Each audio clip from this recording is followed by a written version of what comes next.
Before the Inca became architects of empire, they were children of a valley. Cusco, perched more than 11,000 feet above the sea, wasn't chosen for its comfort. It was chosen because the mountains demanded respect. Frost could kill crops overnight. Rivers could shift without warning, and the air, thin cold, almost sacred, made each breath a negotiation with the gods. Yet somehow, people stayed. Archaeologists call the first settlers of this valley the Kilki culture. Between the 9th and 12th centuries, long before anyone wore the golden fringe of an emperor, these mountain people built terraced farms, carved irrigation channels, and left behind the pottery that still tells their story. Bold red and black lines on rough clay, the earliest whispers of a civilization taking form. The Kilki didn't yet call their home Cusco, the navel of the world. To them, it was simply a place that worked, a place where maize grew and llamas could survive. But that practicality, that stubborn refusal to yield to the mountain, was exactly what the future Inca would inherit. Over generations, these highland communities became experts in adaptation. They learned to farm in vertical layers, what modern scholars call the vertical archipelago. Potatoes in the cold heights, maize in the mild valleys, peppers, coca leaves, and tropical fruit in the humid eastern forests. No single village could produce everything, so they traded across altitudes like merchants across oceans. And along with goods, they traded ideas, myths, rituals, marriage ties. Over time, what began as a handful of farming settlements became a patchwork of kinship networks bound by shared belief. These kin groups, called Alas, would become the backbone of Inca society. Each Alu believed it descended from a common ancestor, sometimes human, often not. One clan might claim to have emerged from a sacred cave, another from a mountain or a spring. These origin points, known as huacas, were more than symbols. They were living links between earth and heaven. Every planting season, people made offerings to their huaca, asking for protection from frost or flood. The land itself was family, and every field a promise to keep. Out of this spiritual and social web emerged a new kind of leadership. A man who could unite several Alas under a shared vision became a curaca, a local chief guardian of labor keeper of reciprocity. Authority was earned not through wealth or bloodshed, but through the ability to give back more than one received. A curaca was powerful only if he was generous. This principle, reciprocity, or aini, would shape the empire to come. In the Andean world, nothing existed alone. You planted corn, not just for yourself, but for the gods, for your neighbor, for your ancestors. The sun gave warmth. The people gave worship. The mountain gave water. The people gave offerings. Life was an endless exchange, a cosmic barter between human effort and divine favor. By the 1200s, one curaca lineage in the Cusco Valley had begun to stand out. They were ambitious, disciplined, and deeply spiritual.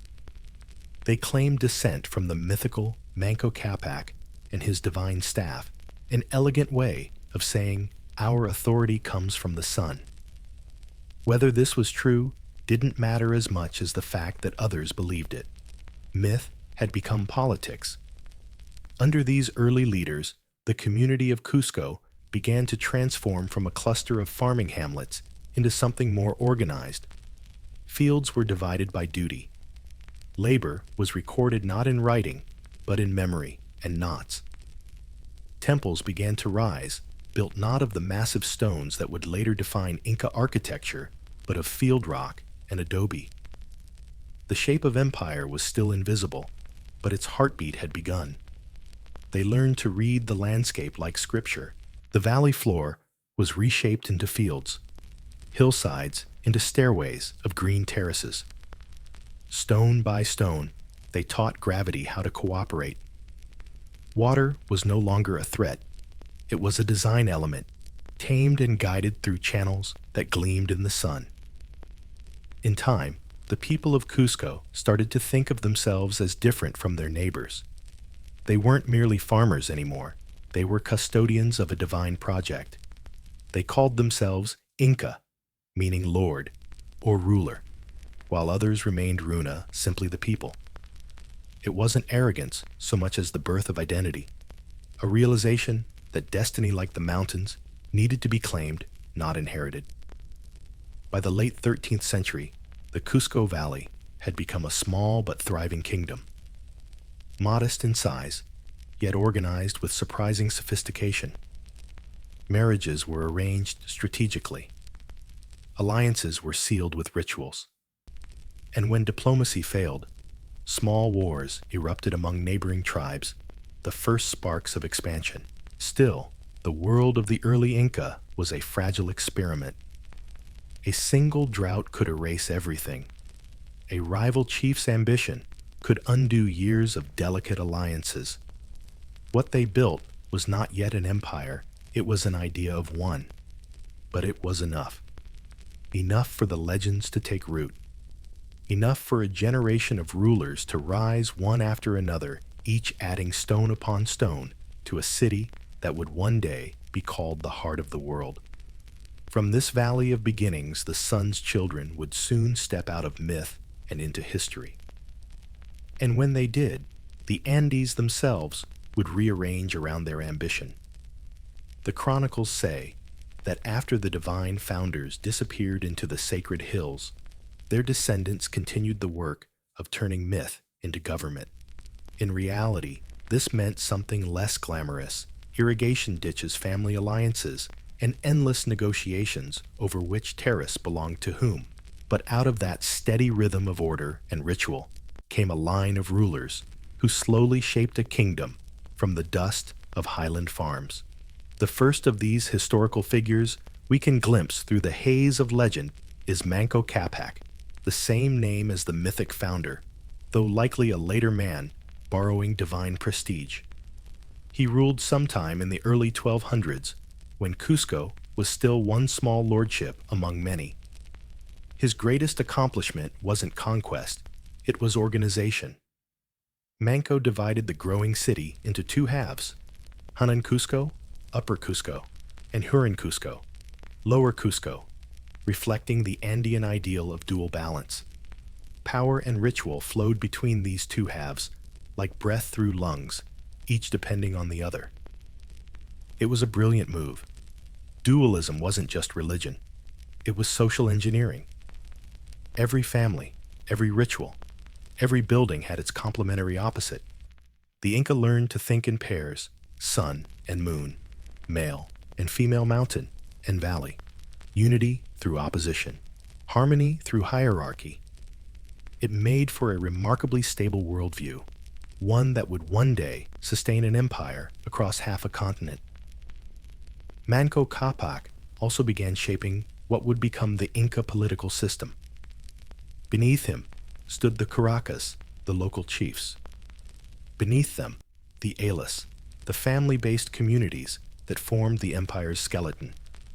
In return for land and protection, each household owed labor, known as mita, to communal projects, building terraces, repairing irrigation channels, or serving in the military.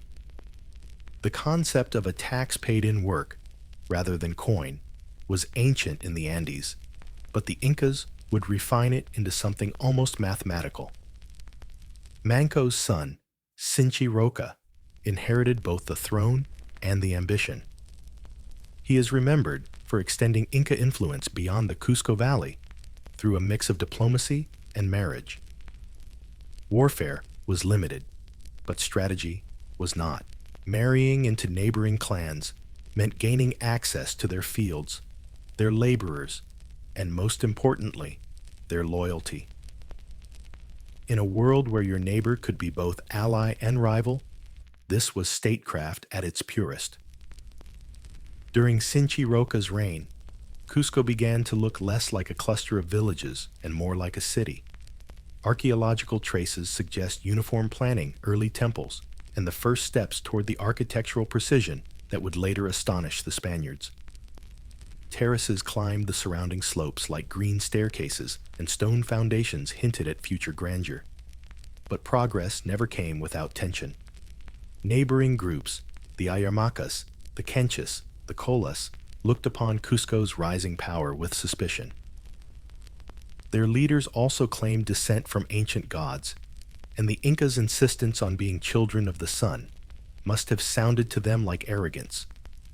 Conflicts flared along trade routes and in fertile valleys, and while early Inca warfare was small in scale, more ritual than slaughter, it forged the habits of conquest that their descendants would master. Loque Yupanqui, the third ruler, pushed the frontier farther, absorbing surrounding lands through both persuasion and force. The Inca had no word for empire yet, but they were beginning to behave like one. They conquered not just through the spear, but through ceremony.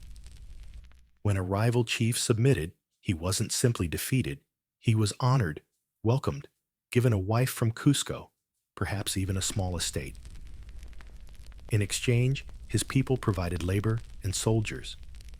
Resistance was crushed swiftly, but cooperation was richly rewarded. Under Meta Capac, the fourth ruler Cusco became something formidable. Chroniclers later claimed he was a giant, a warrior, with strength beyond human measure, probably exaggeration, but it tells us how people remembered him as a man who expanded the Inca beyond their valley for the first time. He launched campaigns into the Collao Plateau, toward Lake Titicaca, and north into the Vilcanota Valley. These were limited conquests, raids really, but they brought new lands, new captives, and most importantly, new gods. Because every conquest was also a religious event. When the Inca defeated a people, they didn't destroy their gods. They invited them to move to Cusco. Idols, sacred stones, and ancestral mummies were physically carried to the capital and housed in temples alongside the Inca's own deities. It was both an act of honor and control.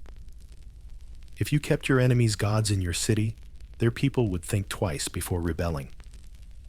By now, the idea of Cusco as the center of the world was no longer symbolic. It was administrative.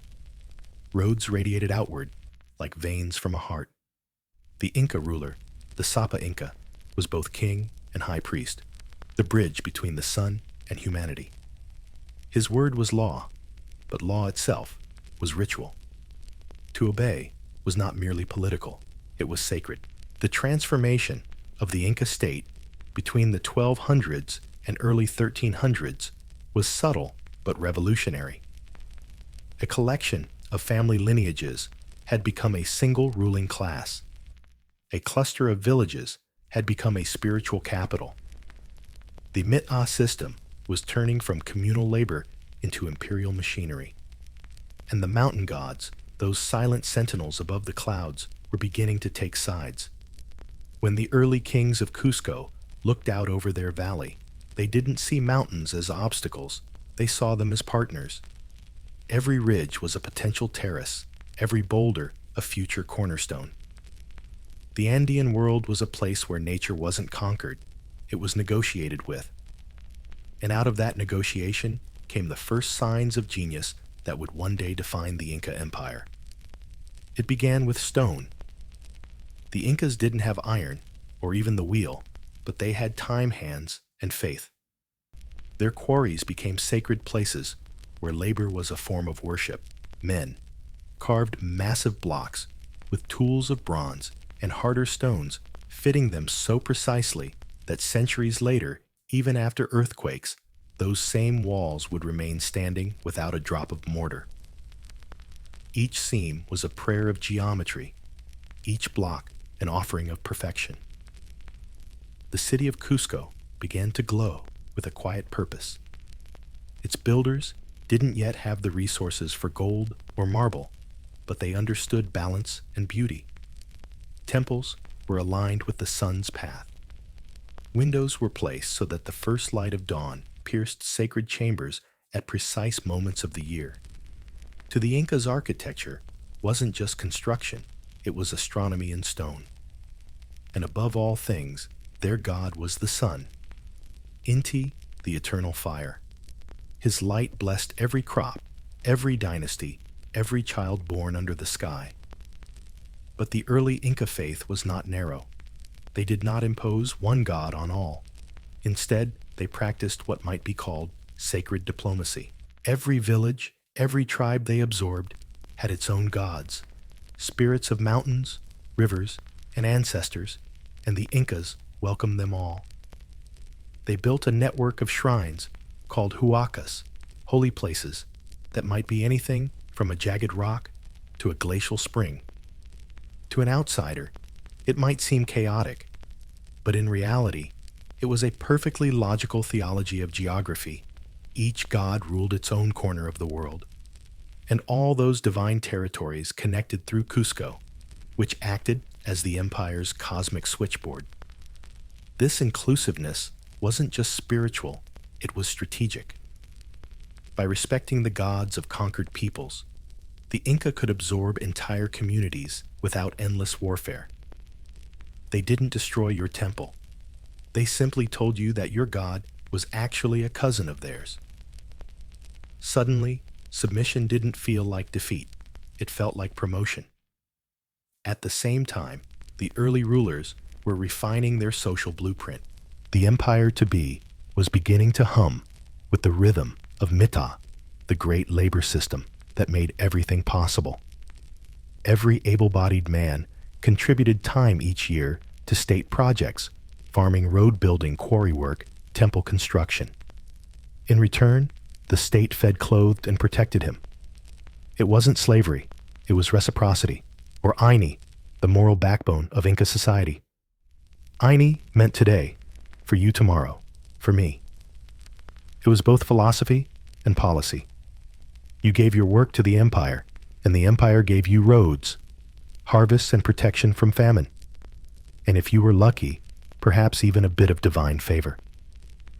Under rulers like Loke Yupanqui and Meta Capac, this principle began to expand beyond the valley.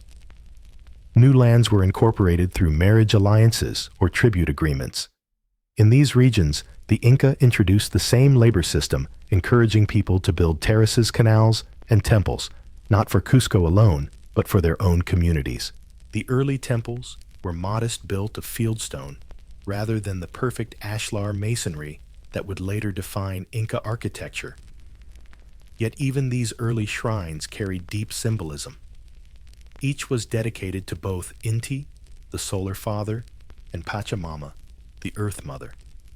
Their union sun and soil, male and female, mirrored the structure of Inca society itself. Harmony was not a luxury, it was survival. In these centuries, Cusco evolved from a settlement into a sanctuary. The Coricancha, or golden enclosure, began as a humble temple, but grew into the most sacred site in the Inca world. Later chroniclers would describe it, gleaming with sheets of gold, its gardens filled with golden maize, and life-size statues of lamas and priests, all crafted from precious metal. But in these early days, it was still being born, its walls rising stone by stone under the quiet supervision of priests who believed they were building a reflection of the heavens. The precision of early Inca stonework was not just aesthetic, it was spiritual mathematics. Every joint had meaning, every shadow fell with purpose. The builders understood that when the earth shook, and in the Andes it always did, rigid walls would crumble, but flexible ones would survive. So they shaped stones with slight inward angles, trapezoidal doorways, and interlocking corners. The result was a kind of architectural empathy buildings that could move with the earth instead of resisting it.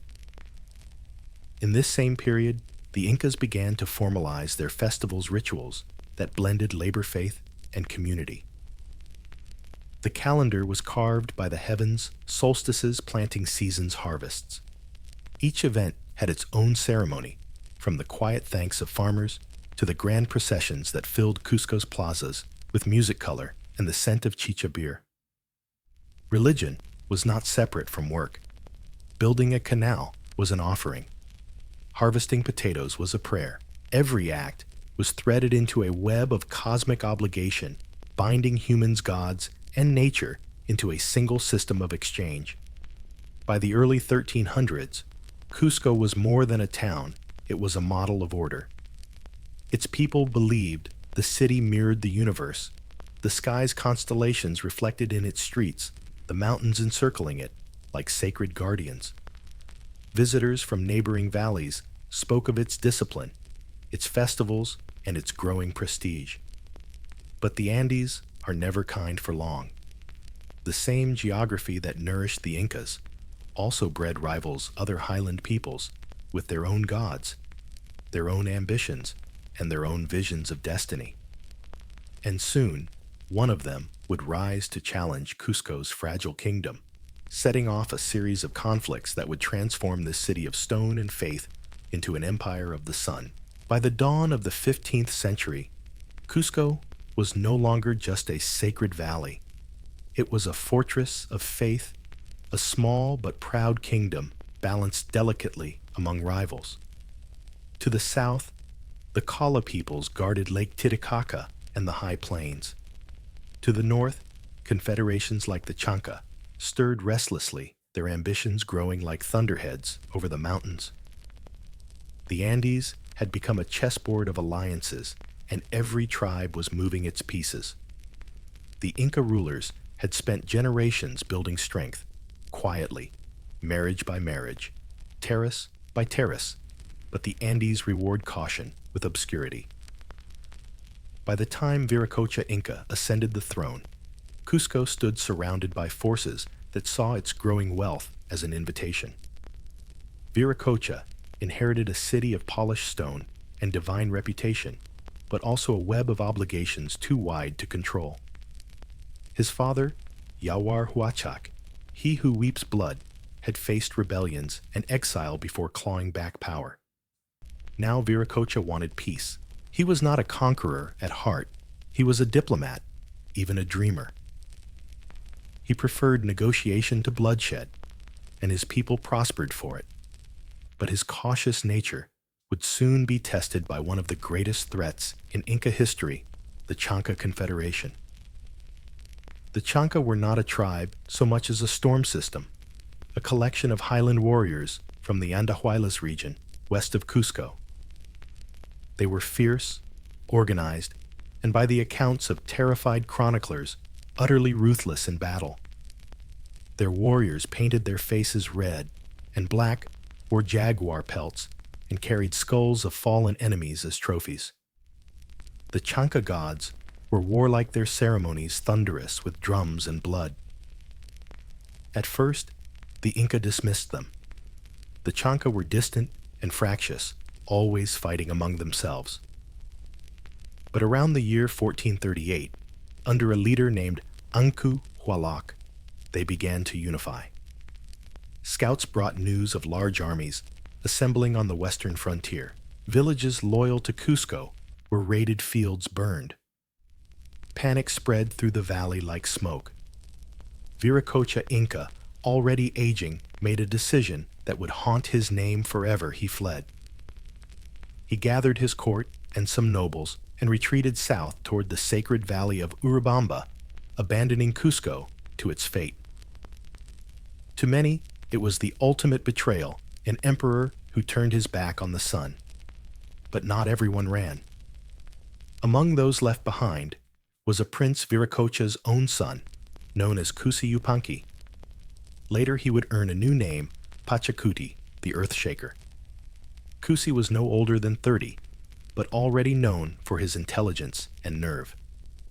When news came that the Chanca were marching on Cusco with tens of thousands of warriors, he refused to retreat. Instead, he rallied the city's defenders, farmers, stonemasons, priests, anyone who could hold a weapon. He went from temple to temple, calling on the gods for strength, promising that if they stood their ground, the sun itself would fight beside them. What followed became the founding legend of the Inca Empire. The Chanca advanced confident that the city would crumble. Their war cries echoed through the valleys, their standards flashing like fire across the ridges. But when they reached the outskirts of Cusco, they found not fear, but fury. According to legend, as battle raged in the narrow streets, stones themselves came alive to defend the city. Boulders rolled down from the hills, crushing the invaders. The warriors of Cusco fought with such ferocity that even the gods seemed to join them. Whether divine intervention or brilliant strategy, the Chanca were broken. When it was over, the fields outside Cusco were littered with bodies, their banners trampled into the mud. Inca victory songs say the sun had chosen a new favorite. The prince, Cusi Yupanqui, had saved the world. When his father returned, shamed and shaken, Cusi did something no Inca had ever done. He told the old ruler to step aside. The chronicles describe the scene almost tenderly, the dutiful son becoming something else entirely. "You have grown old," he told Viracocha. "Rest. I will govern now." And with that, the prince became Pachacuti, he who turns the world upside down. It was a name that fit, for Pachacuti would not just rebuild Cusco, he would reinvent it. He looked at the mountains and saw an empire. He looked at the scattered tribes and saw provinces. He looked at the shattered Chanca and saw future subjects. The age of small kings and local gods was ending. The sun demanded more. In the aftermath of the Chanca War, Pachacuti reorganized everything. The army was restructured into professional divisions, disciplined and trained. The empire was divided into administrative quarters, each ruled by trusted governors. Labor, religion, and law were codified not in writing, but through ritual song and the knotted chords of Quipus, the Incas' living archives. For the first time, the Andean world had a single heartbeat pulsing from Cusco outward. And while Pachacuti's father had been content to rule a valley, the new Sapa Inca looked to the horizon and saw only unfinished business. The storm that had nearly destroyed Cusco had in a sense created it. The Chanca had come as conquerors and left as catalysts. The world had indeed been turned upside down, and from that chaos, the empire of the sun was about to rise. The man who rose from the ashes of the Chanca War was no ordinary ruler. Pachacuti Inca Yupanqui. His name meaning, he who turns the world upside down, was not simply a conqueror, he was a reprogrammer of reality. When others saw victory, he saw a blueprint. When others celebrated, he drafted an empire. He began by doing something almost sacrilegious. He remade the city of Cusco itself. To Pachacuti, the old capital was provincial, unworthy of the sun. So he ordered it redesigned, rebuilt, and reborn as the symbolic center of the universe. Streets were laid out in the shape of a puma, sacred animal of power. At its heart stood the Coricancha, the golden temple of the sun, whose walls, eventually plated in sheets of gold, would reflect the dawn so brightly it was said to blind the gods themselves. This new Cusco wasn't merely a city, it was a model of the cosmos. The heavens above the earth below, all mirrored in its design. From the Coricancha radiated 41 seques, sacred lines, connecting over 300 shrines across the landscape. Each shrine or huaca had a purpose, a spring, a stone, a cave, a place where the divine and human met. These seques formed both a spiritual map and an administrative grid. Every family, every priest, every laborer was assigned to maintain one of these lines, keeping the spiritual machinery of empire turning. Pachacuti understood something timeless, that religion is power disguised as poetry. By binding the people to a sacred geography, he created not just faith, but order. He then turned his attention to the state itself. The old system of family chiefs and loose alliances wasn't enough for the scale of his ambitions. He envisioned an empire that would run like clockwork, Tawantinsuyu, the land of four quarters. The empire was divided into four vast regions, radiating from Cusco. Chinchaysuyu to the north toward the coasts and Ecuador. Antisuyu to the east into the lush jungles. Colasuyu to the south across the Altiplano and toward Lake Titicaca.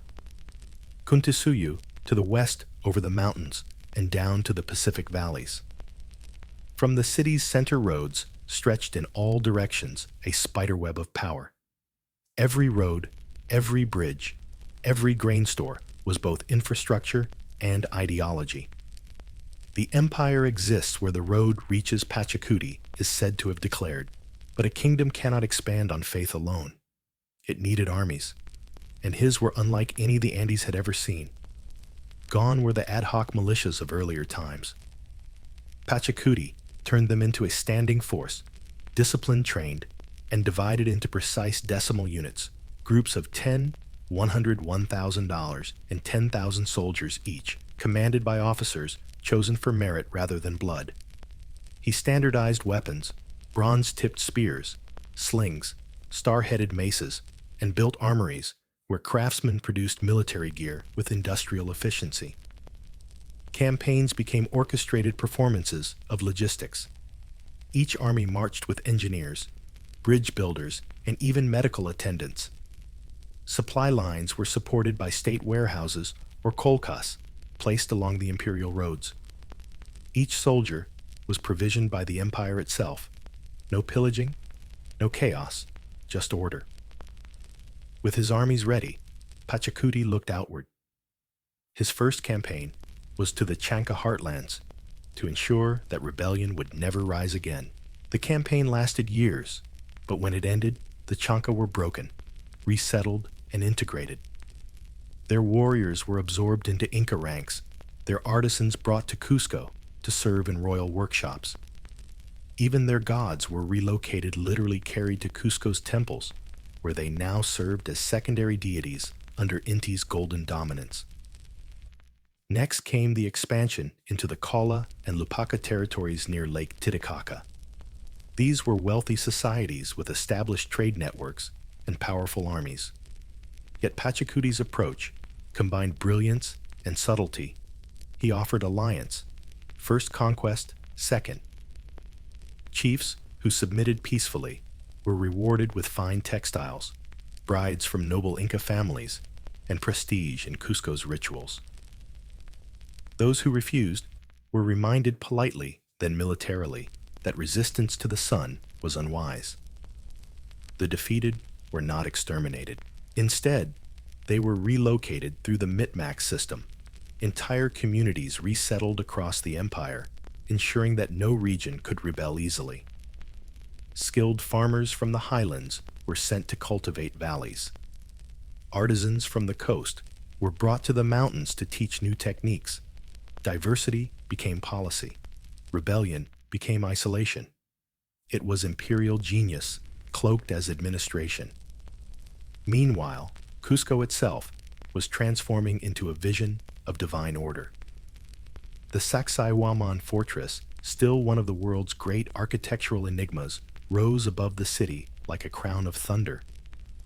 Built from limestone blocks weighing up to 200 tons, its zigzagging walls were both defensive and symbolic, a representation of the puma's teeth guarding the imperial heart. Pachacuti's masons fitted each block so precisely that centuries of earthquakes have failed to loosen them. No mortar, no tools of steel, just geometry, patience, and a cultural obsession with perfection. It was architecture not of vanity, but of ideology stone made eternal, because the empire aspired to be. Under Pachacuti, the Inca world ceased being a kingdom and became a system. Every citizen was part of a cosmic equation. The Mida labor service expanded to include infrastructure projects, temple construction, and state farming. Tribute was measured not in gold or coin, but in labor, the most democratic currency of all. And yet, for all his control, Pachacuti ruled not through fear, but through reciprocity. He made the empire feel like a contract with the gods the people gave their labor. The gods, through the Sapa Inca, gave abundance. Famine relief festivals, communal feasts, All were orchestrated to remind every subject that the empire cared for them, because the sun cared for all. In Pachacuti's lifetime, the Inca realm grew from a valley kingdom to a highland superpower, stretching from the deserts of the coast to the misted edges of the Amazon. His campaigns were so transformative that his subjects began to say the world had been remade, literally turned over. And in a way, it had. Before Pachacuti, the Andes were a mosaic of small nations. After him, they were one body under the sun. He would die around 1471, leaving behind not only an empire of stone, but an ideology of harmony and control so complete that it could outlive its own maker. But the world shaper's son, the brilliant, relentless Tupac Inca Yupanqui, was not content to inherit a throne. He wanted an ocean. Pachacuti had built the skeleton of the empire, the bones of roads, terraces, and temples. But it would be his son, Tupac Inca, Yupanqui, who gave it muscle, sinew, and motion. If Pachacuti was the thinker, Tupac was the doer. A strategist, explorer, and relentless commander, he would transform the empire from a highland dominion into a continental machine. When he took power around 1471, Tawantinsuyu, the land of four quarters, was already the largest realm in the Americas. Yet to the young emperor, it was unfinished, its edges too close, its ambitions too modest. He had grown up watching his father turn the Andes into stone geometry, listening to legends of a divine lineage chosen by the sun. Now, he wanted to test whether the sun's empire could stretch from one horizon to the other. But before Tupac could look outward, he had to finish his father's work at home. He completed the reconstruction of Cusco, making it not only a sacred city, but also an administrative miracle. The great temple of Coricancha was expanded, its interior covered with sheets of beaten gold, and its gardens filled with golden llamas and maize. Chroniclers describe the sunlight flooding through its doorways and reflecting off walls so bright they seemed alive. Inside, the mummified ancestors of past emperors were seated as if still alive, dressed in ceremonial finery, consulted by priests as though capable of answering. The dead ruled beside the living. From the heights above the city, the Sacsayhuaman fortress glimmered in white limestone, a crown for the imperial head. Below it, Cusco pulsed like a living heart. Roads, or Capac Ñan, radiated in all directions. Messengers chasqui ran them day and night, carrying information goods and royal commands across the length of an empire that would soon reach nearly 4,000 miles. The scale of that network was staggering. Two main highways, one along the Pacific coast, the other, through the Andes, linked every province. Secondary roads branched from them like veins. Bridges woven from maguey fiber swung across deep ravines. Tambos, or way stations, offered food and shelter at regular intervals. It was said that news could travel from Quito to Cusco in less than 10 days, faster, in many cases, than a letter could cross medieval Europe. The roads carried more than messengers. They were arteries of empire along which flowed tribute soldiers and faith. Every warehouse along the route was stocked with grain cloth and tools. Everything recorded in quipus-knotted cords that kept statistics and stories. To modern eyes, they looked like bundles of yarn. To the Inca, they were data. With the infrastructure perfected, Tupac turned to the horizon. His first great campaign was against the Chimu Empire, a civilization of engineers and merchants who dominated the northern coast of Peru. Their capital, Chanchan, was a city of adobe palaces spread over 20 square kilometers, its walls carved with patterns of fish and waves. The Chimu were rich, skilled, and confident. Their artisans could turn copper into delicate filigree. Their farmers irrigated deserts, and their rulers commanded a navy of reed ships. Tupac understood he wasn't facing mountain tribes, he was facing equals. so he adapted. Instead of storming their walls, he targeted their lifeblood water. The Chimu lived in a desert, sustained by fragile canal systems. In one of the most brilliant maneuvers of Andean warfare, Inca engineers diverted the rivers that fed Chanchan's fields. Within months, the fertile plain dried to dust. Facing famine, the Chimu surrendered. The victory was as strategic as it was symbolic. The Inca didn't just conquer their enemies, they absorbed their expertise. The finest Chimu goldsmiths, weavers, and architects were relocated to Cusco and other imperial centers. They became the empire's artisans. Their techniques merged into the Inca aesthetic. Gold once used for Chimu rulers now adorned the temples of Inti. From that point forward, Tupac Inca Yupanqui was unstoppable. His armies pushed north into modern Ecuador, east into the jungles, and south through the Atacama Desert into Chile and Argentina. The empire now stretched from the equator to near Patagonia, an unbroken span of mountains, deserts, and forests, united by roads and ritual. As the frontiers expanded, so did the system that sustained them. The Micmac resettlement policy became an empire-wide tool.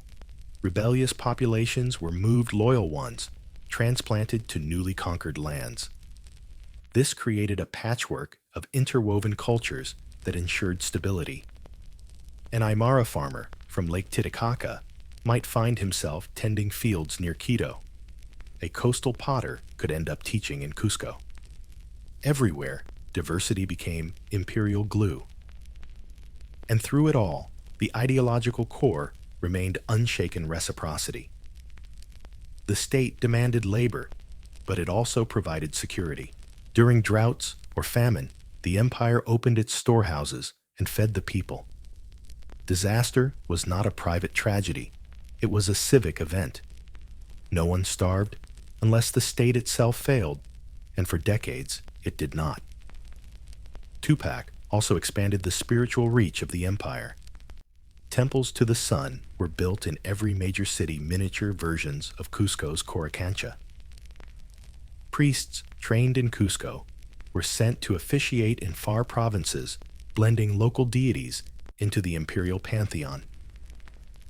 The result was unity without annihilation, a federation of gods under one golden father. The emperor himself became a living symbol of that divine order. When Tupac Inca appeared in public, commoners knelt and covered their faces. His garments were worn only once before being burned too sacred for repetition. His breath was divine, his words law, his silence a judgment. But this perfection came at a cost. As the empire swelled, so did the weight of its bureaucracy. Keeping the machinery running required endless counting, coordination, and ceremony. Each festival had to align with celestial events. Each census updated by Quipu. It was an empire not of iron and paper, but of memory and ritual, and like all such systems, it depended utterly on its leadership. When Tupac Inca Yupanqui died around 1493, he left his son, Huayna Capac, an empire that was as efficient as it was fragile, a living organism stretched across impossible geography, united by roads, ritual, and faith. The Andes for the moment were quiet. The sun's children ruled unchallenged. But history, as always, was waiting. For even empires built of gold must someday feel the tremor of a coming storm.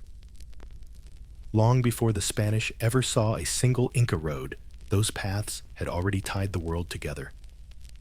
To the people of Tawantinsuyu, the empire was not defined by borders on a map, it was defined by its roads. They were veins of stone pulsing with life, labor, and prayer. Imagine it, a network stretching nearly 25,000 miles through one of the harshest landscapes on Earth. From the deserts of coastal Peru to the frozen spine of the Andes roads, so carefully built that many still exist today. They clung to cliffs, crossed rivers, threaded valleys. They climbed from sea level to heights where lungs burned and the stars seemed close enough to touch. The Kapaknyan, The Great Road was more than infrastructure.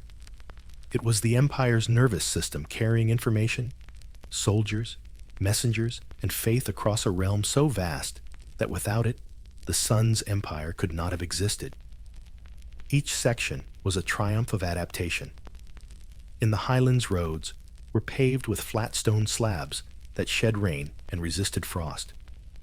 In the deserts, engineers laid out markers of white rock so travelers could find their way across endless sand.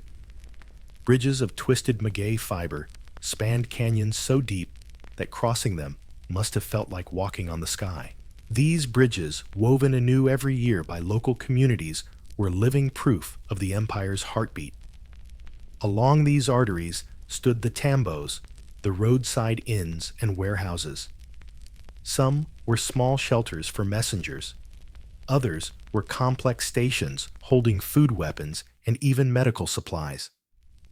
Every traveler of the state soldier priest official could find safety a meal and a bed under the empire's care. In a land without coin, these comforts were paid for by the invisible currency of the meta, the labor tax. The roads were populated by the empire's silent runners, the shaski. These messengers were the pulse of the Inca system men trained from childhood to run like mountain spirits. They lived in pairs, stationed every few miles, each waiting on a ridge for the faint sound of sandals approaching.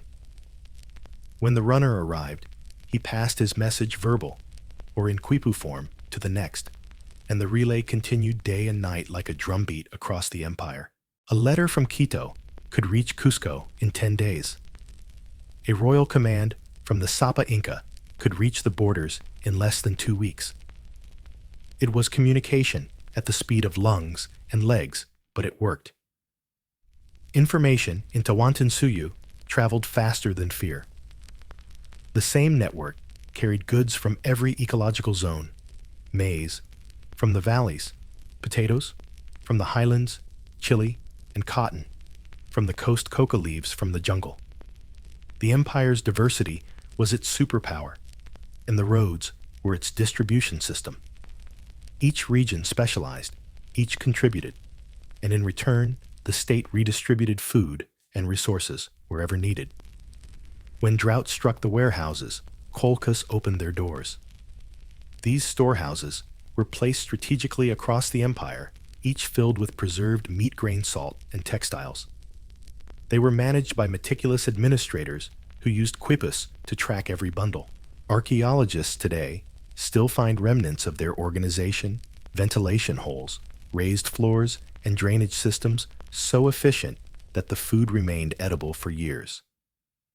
It was not just an economy, it was a moral system. The Inca didn't believe in hoarding wealth for the individual. They believed in storing abundance for the collective. To them, to let someone starve when the granaries were full would be to anger the gods themselves. And those gods watched every road. At regular intervals, travelers would stop to make offerings to the apus, the mountain spirits. A handful of coca leaves, a splash of chicha beer, a whispered prayer. To walk the road was to move through a living world where every stone had memory and every valley had a soul. But the roads were not only highways of commerce, they were processional avenues of faith. Priests carried sacred relics from Cusco to the provinces along these paths. Messengers bore ritual garments and offerings for distant temples. Even the emperor himself, when traveling, transformed the landscape into a theater of devotion. When Tupac Inca Yupanqui marched with his army, the road became a golden thread between the earth and the sun. Every bridge crossed was blessed, every pass honored with sacrifice. To travel through the Andes was not a matter of mere logistics, it was a dialogue with the mountains. Some chroniclers later claimed that Tupac Inca's roads were so fine that he could send an army of 10,000 men marching in perfect formation from Cusco to Quito, supplied entirely by state warehouses without ever touching a single farmer's field. Whether true or not, the fact that the claim exists says everything. The road system was so awe-inspiring that it blurred the line between engineering and magic. The empire's engineers faced every challenge the Andes could invent: snowstorms, landslides, earthquakes. Yet they built with patience and precision. Steep slopes became stairways, swamps became stone causeways. Rivers that refused to be bridged were tamed by stepping stones spaced for perfect balance.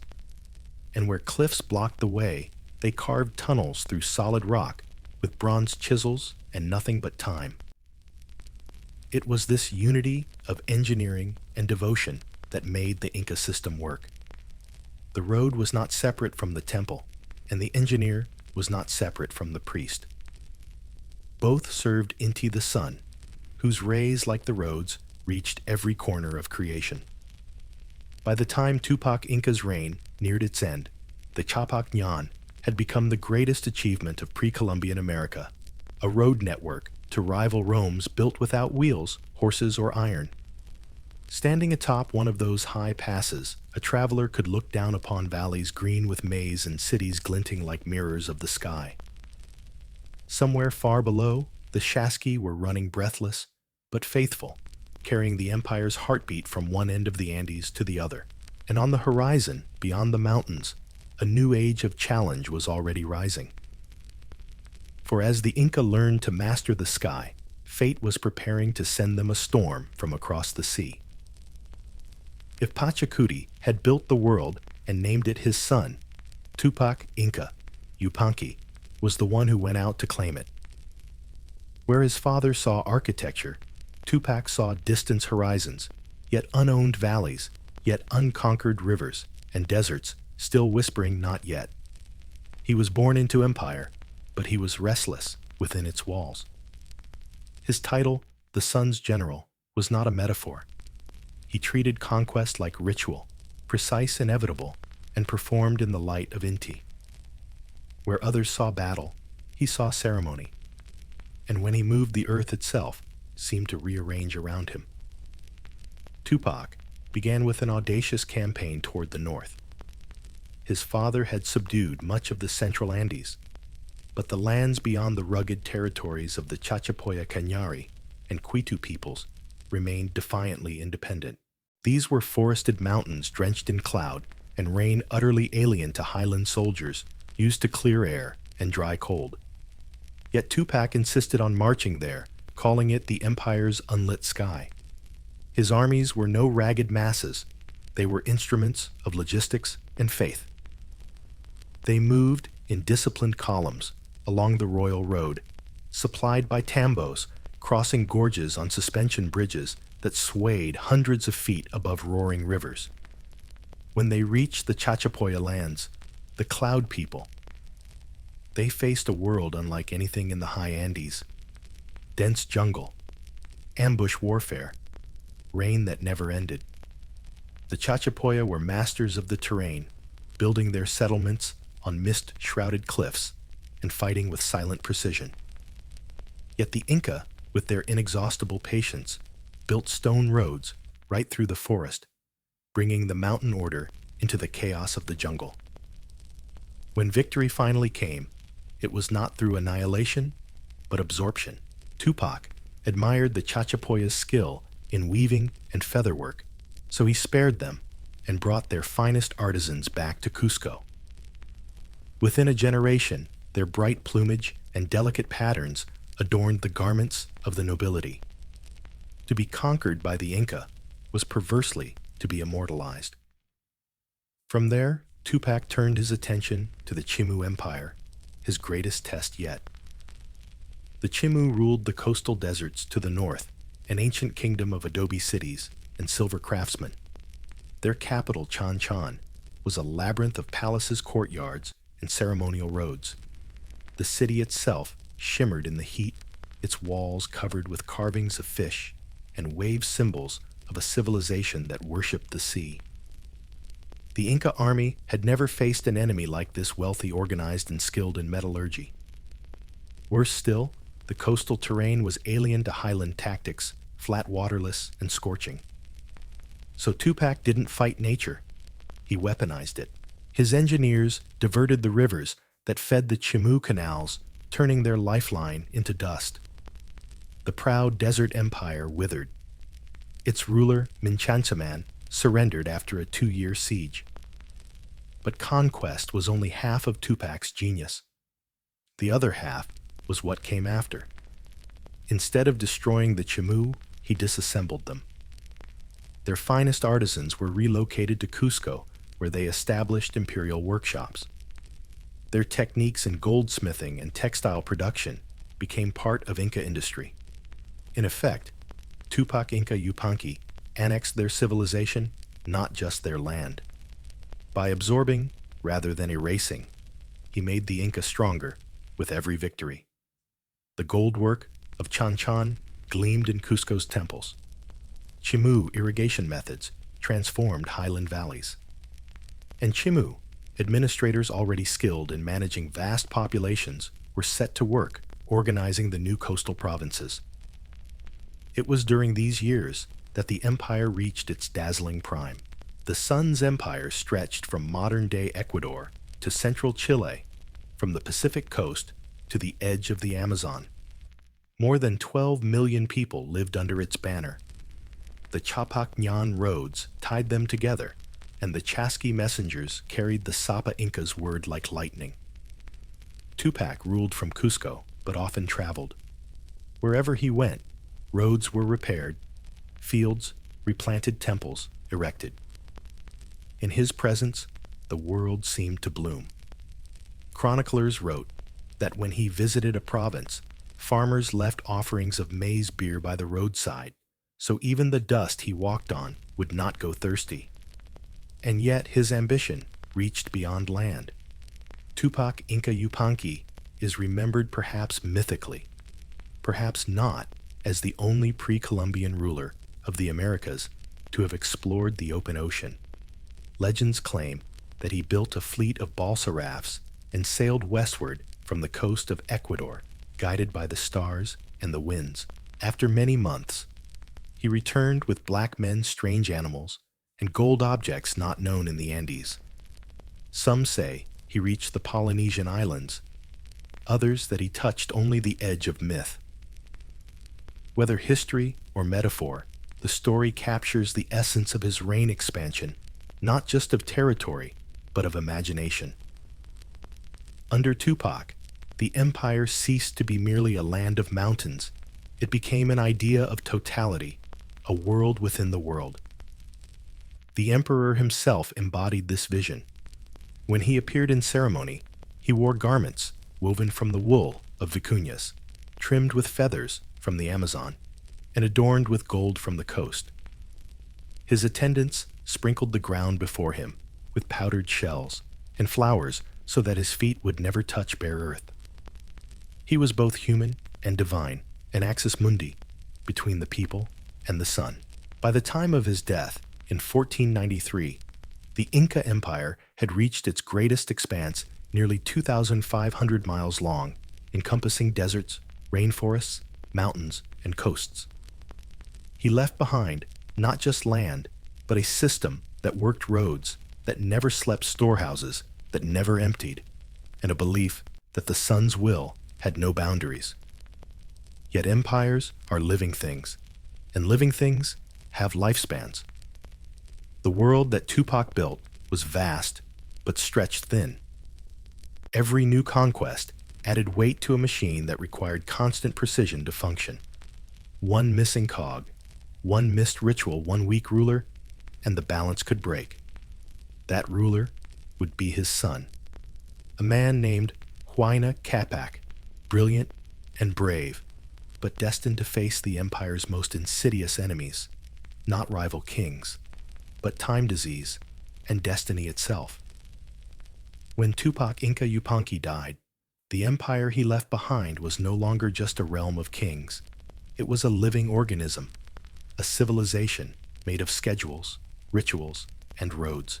His son, Huayna Capac, inherited a world that worked with the precision of a clock wound by the sun itself. Yet what made the empire powerful was not its armies, nor even its architecture, but its system. the invisible machinery that held millions of people together across deserts, jungles, and mountains. If Pachacuti had built the skeleton and Tupac had given it muscle, Huayna Capac inherited the nerves, a golden web of administration that made Tawantinsuyu pulse as one. At its heart was reciprocity. Everything in the empire, religion, labor, even love, was based on the principle of Aini, today for you, tomorrow for me. It was both a moral code and a logistical plan. The empire gave protection, food, and divine order. In return, every citizen gave labor, loyalty, and faith. The foundation of this exchange was the mita, the rotational labor system. Every able-bodied man owed the state a portion of his year, but unlike the corvée systems of other empires, this wasn't forced servitude in the cruel sense. A man who built a road for the empire did so in the same spirit he farmed his field as part of a shared cosmic duty. The difference was scale. The sun had become his employer. The empire took this duty seriously. Mita laborers were fed, clothed, and housed during their service. They built roads, terraces, temples, and fortresses. They mined silver and copper. They hauled the giant stones that would outlast earthquakes and kings. Their work was tracked through quipus, the knotted cords that served as ledgers, census rolls, and to-do lists of empire. The quipu system was astonishingly advanced. Each cord, colored and knotted in intricate patterns, recorded quantities, people crops, tools llamas. A trained quipukamayok, a keeper of knots, could read it like a modern accountant reads a spreadsheet. There were thousands of these officials working at every level of government, their hands tying and untying the empire's memory. At the local level, society was divided into nested hierarchies. Of tens, 10 households formed one unit, 10 of those made 100, and so on, up to $10,000. Each level had a leader responsible for tax collection, labor, and justice. It was simple, scalable, and elegant, the Inca answer to bureaucracy. The emperor could theoretically account for every person in his realm without ever meeting them. Each province, or huamani, had its own governor, called a tokriko apu, chosen from the nobility, or from among loyal local elites. These governors reported to Cusco, but ruled with considerable autonomy, so long as the roads were maintained, the warehouses filled, and rebellion avoided. Rotation was frequent. No governor stayed too long in one place, lest loyalty grow roots. To keep this immense machine functioning, the Inca perfected the art of redistribution. There was no money, no markets as we know them. Instead, the state managed production and storage on a scale no contemporary European power could match. Across the empire stood thousands of kolkas, massive stone storehouses. They dotted the landscape like silent watchmen, each carefully ventilated and oriented to preserve food. Grain was stored in the dry highlands, dried potatoes chuño in cooler regions, maize in the valleys. When famine struck, the state released these reserves. When armies marched, they drew rations from them. When festivals came, they fed the people with abundance drawn from distant provinces. This system gave the Inca something most pre-modern societies lacked: food security. Where drought could annihilate other kingdoms, the Inca could survive for years without harvest. Hunger was not merely a tragedy, it was a failure of governance, a stain on the sun's perfection. The empire's economy also ran on craft and specialization. Every region was known for something: the coastal valleys for cotton and salt, the mountains for wool and metals, the forests for feathers and coca. Instead of coin, there was obligation. Instead of price, there was prestige. Local artisans were assigned to state workshops, often inherited through generations. In these imperial centers, Chimu goldsmiths, Aymara potters, and Chachapoya feather workers labored side by side. The results were dazzling gold discs, like sun's tunics of feathers shimmering like rainbows, and ceramics so symmetrical they seem machine-made. Yet no single craftsman claimed credit. Every object was made for the empire by the empire of the empire. Even the land itself was organized by cosmic logic. It was divided into 3 parts. 1/3 for the gods, tended by priests and used to support temples. 1/3 for the Sapa Inca feeding his armies, administrators, and construction. 1/3 for the people to sustain their families. The boundaries between these parts were physical but not emotional. Everyone worked for all 3. When farmers cultivated the emperor's land, it was a holy act. When they tended their own, it was equally sacred. Labor was prayer, and the hoe was a form of worship. Communication tied everything together. The Shaski relay runners never rested. They carried not only news, but small objects, samples of crops, royal decrees, or ceremonial gifts. When a messenger ran into Cusco from the farthest frontier, the emperor could know the health of his provinces within days.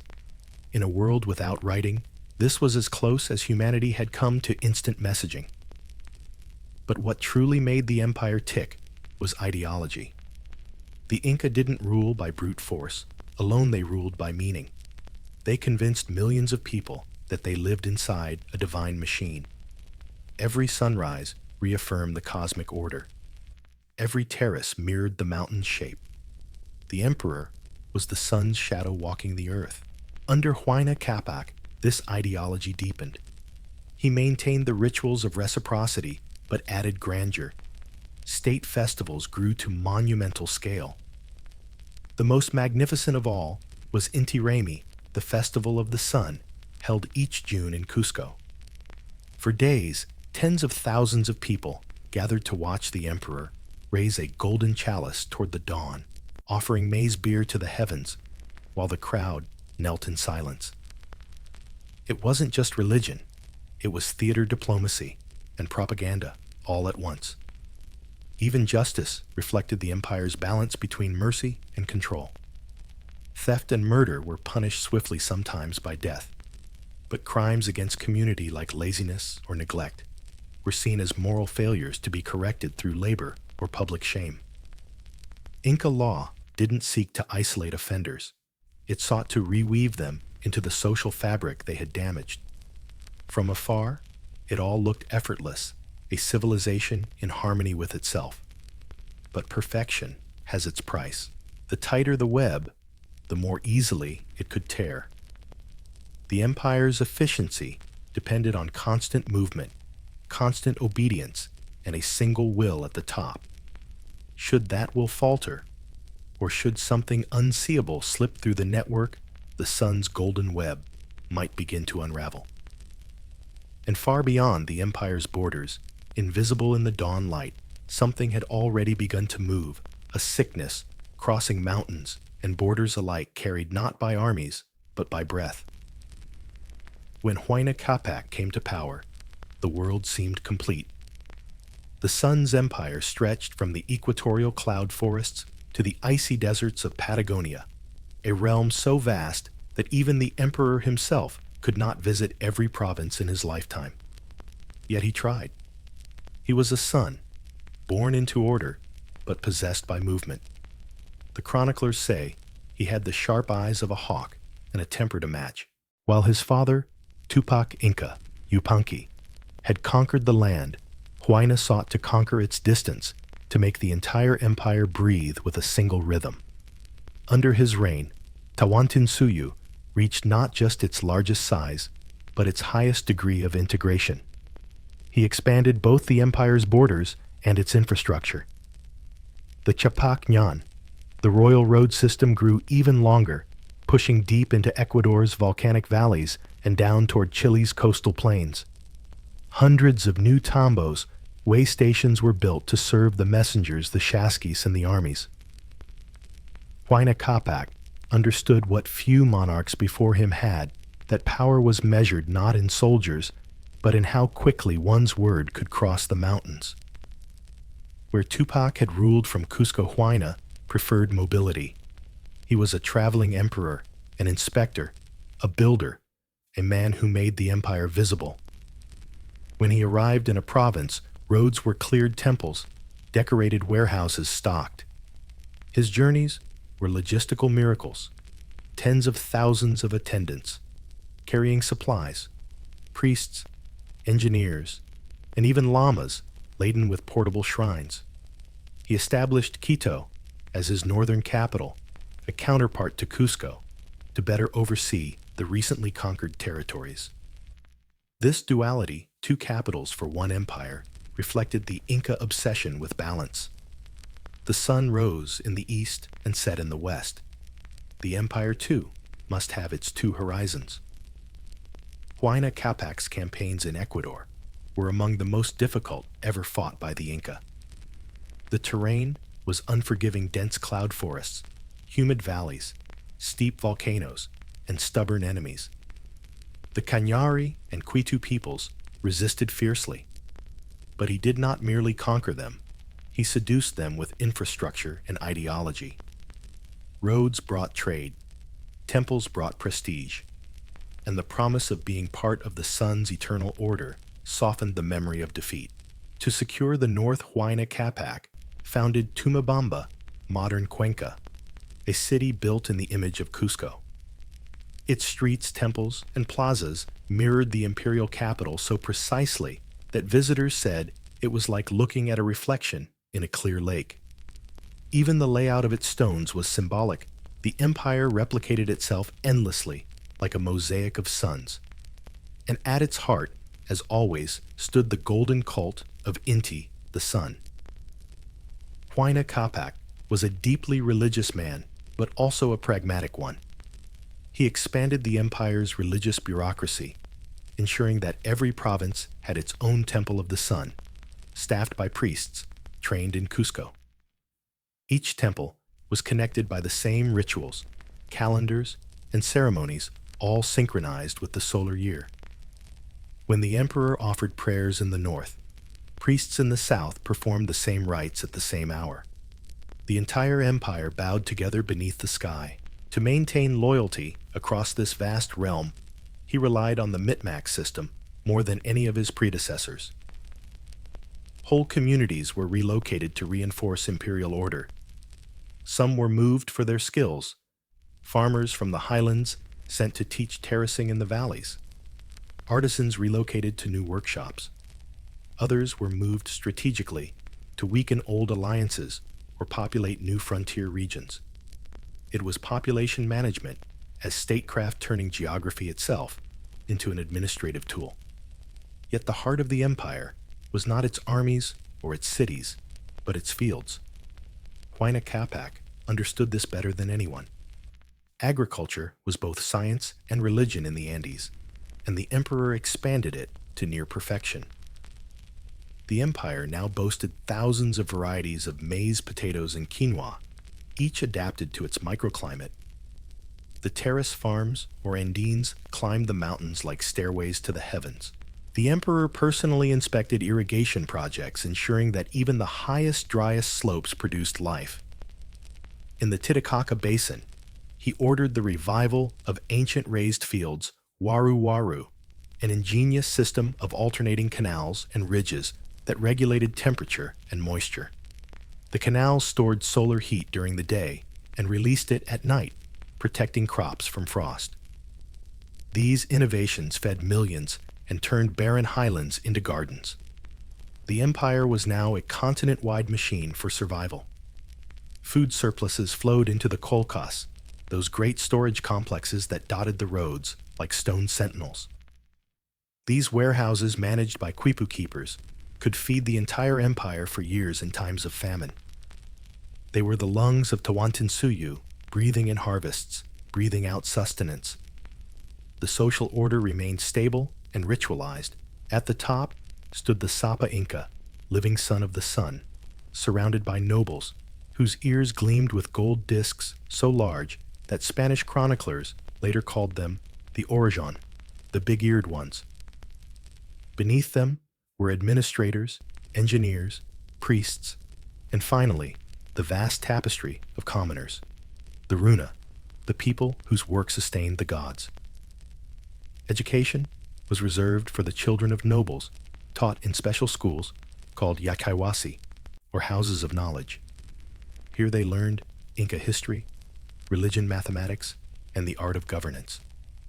They memorized genealogies of rulers and legends of creation. They learned how to read quipus, how to calculate tribute, how to recite the songs of conquest. But the Inca genius lay not in oppression, but persuasion. The people did not see their labor as exploitation. They saw it as partnership. To build for the emperor was to build for the sun. To obey the governor was to obey the rhythm of the cosmos.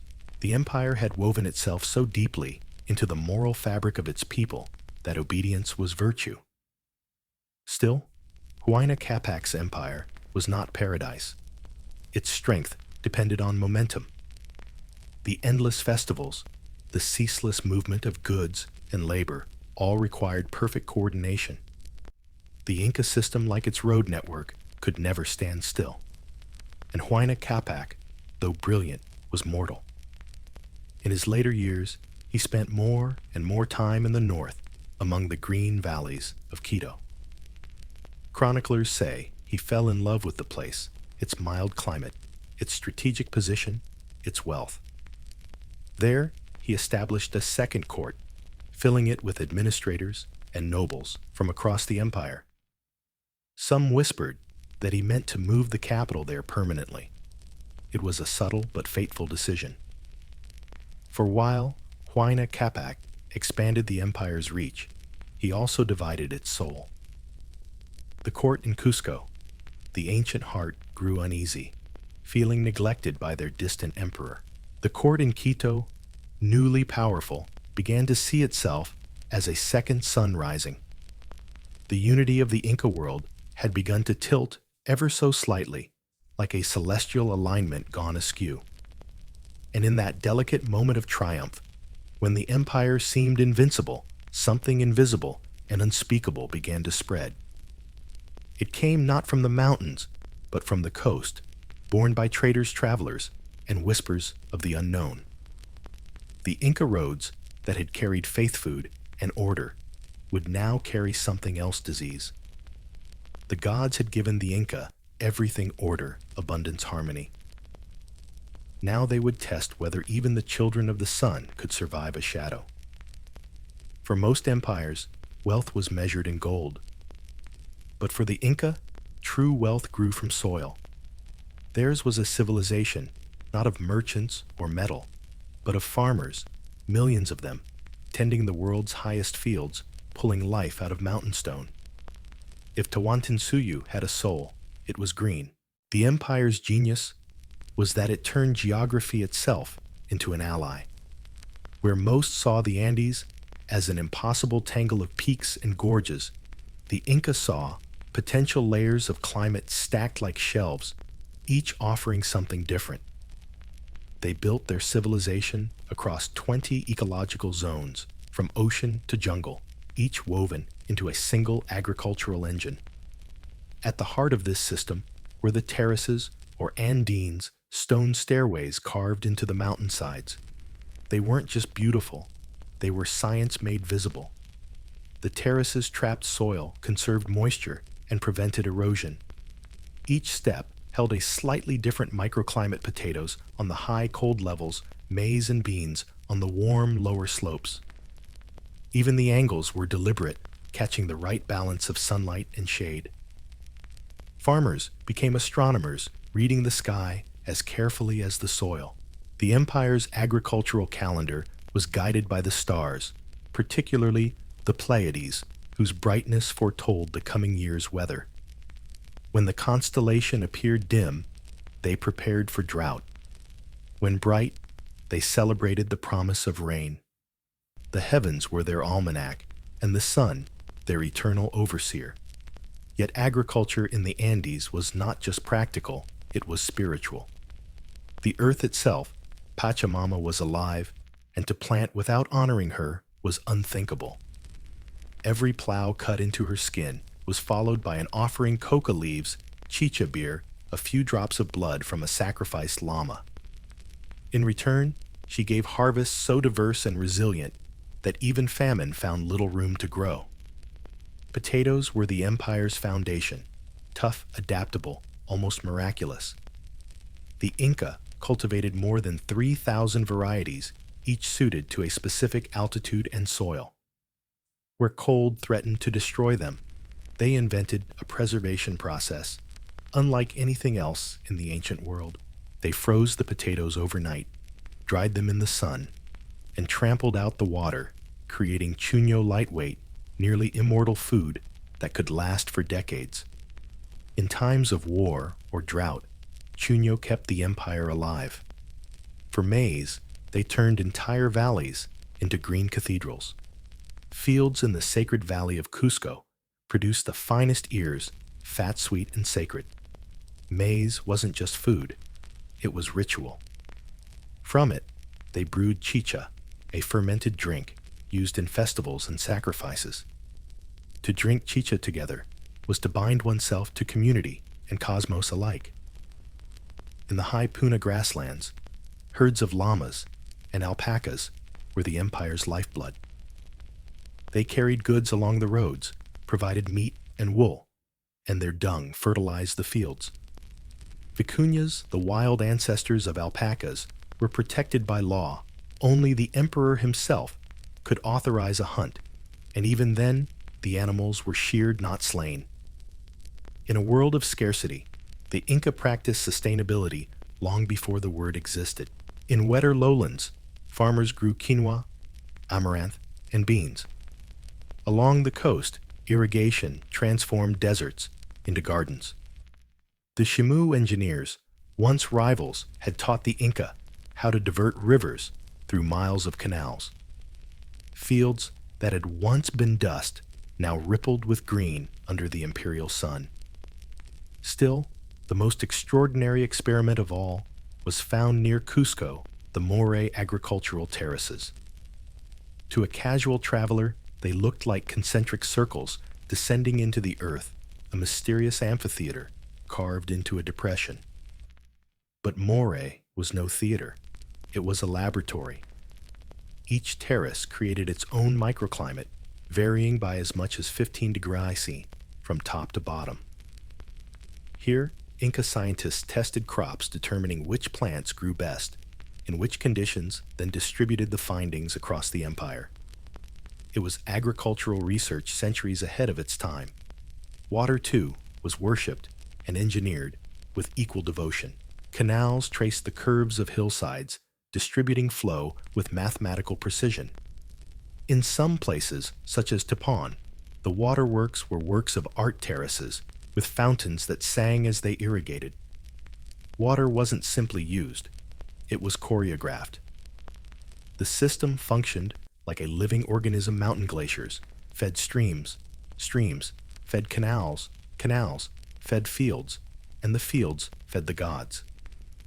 At harvest time, priests led processions through the terraces, carrying golden cups of maize beer to pour into the soil as thanks. The land was both servant and deity, machine and mystery. All of this abundance was gathered, stored, and redistributed with astonishing efficiency. Across the empire, the Colca state warehouses stood as silent pyramids of prosperity. Each one stored grain, chuño dried meat, salt, and textiles meticulously recorded by quipu keepers. A single province might hold enough food to sustain its people for years. When disaster struck, flood, frost, or locust, the state opened its granaries and the empire survived. And the Inca didn't stop at feeding their people. They fed their gods. At the grand festivals of Cusco, mountains of food were prepared: roast llamas, maize cakes, dried fish from the coast. Nobles dined under golden canopies, while the emperor poured chicha onto the ground for the sun. Even the poorest peasant received his share. Hunger was sacrilege. This abundance also fueled empire building. A well-fed population could work, travel, and fight. Soldiers marched with rations of chuño and maize flour. Engineers built roads, with food drawn from the nearest kolkha. The empire's military and administrative power flowed directly from its farms. But beneath the harmony lay quiet strain. Each harvest required perfect coordination, timing labor faith. A missed rain, a failed canal, a weak governor, and he could ripple across the system. The Inca had conquered nature, yes, but only by constant vigilance, and Huayna Capac knew it. He was both emperor and caretaker, traveling the empire's breadth to inspect fields and granaries. Chroniclers describe him walking among farmers, tasting maize, testing irrigation with his own hands. For all his gold and grandeur, he understood one simple truth. The Inca Empire was a garden, and he was its gardener. Yet even the finest garden can't keep out every pest. As the emperor traveled north to inspect his new capital in Quito, news began to spread along the royal roads, rumors of sickness among the coastal peoples. No one yet understood what it was. It started with fever. Then coughing sores death. Entire villages vanished before messengers could even reach Cusco. For centuries, the Inca had mastered drought, hunger, and war. But this invisible invader, belonged to no god they knew. And as the fields of the empire glowed with golden harvests one last time, a shadow began to fall across the Andes. To live in the Inca Empire was to exist inside a grand choreography. Every motion, every duty, every breath bound to the pulse of the sun. From the highest noble in Cusco to the humblest farmer in a mountain hamlet, everyone knew their place in the cosmic order. It wasn't tyranny as we understand it. It was a kind of sacred rhythm. Life itself was ceremony, and every person was a dancer in the great ritual of Tawantinsuyu. A person's entire existence was woven into this web from birth.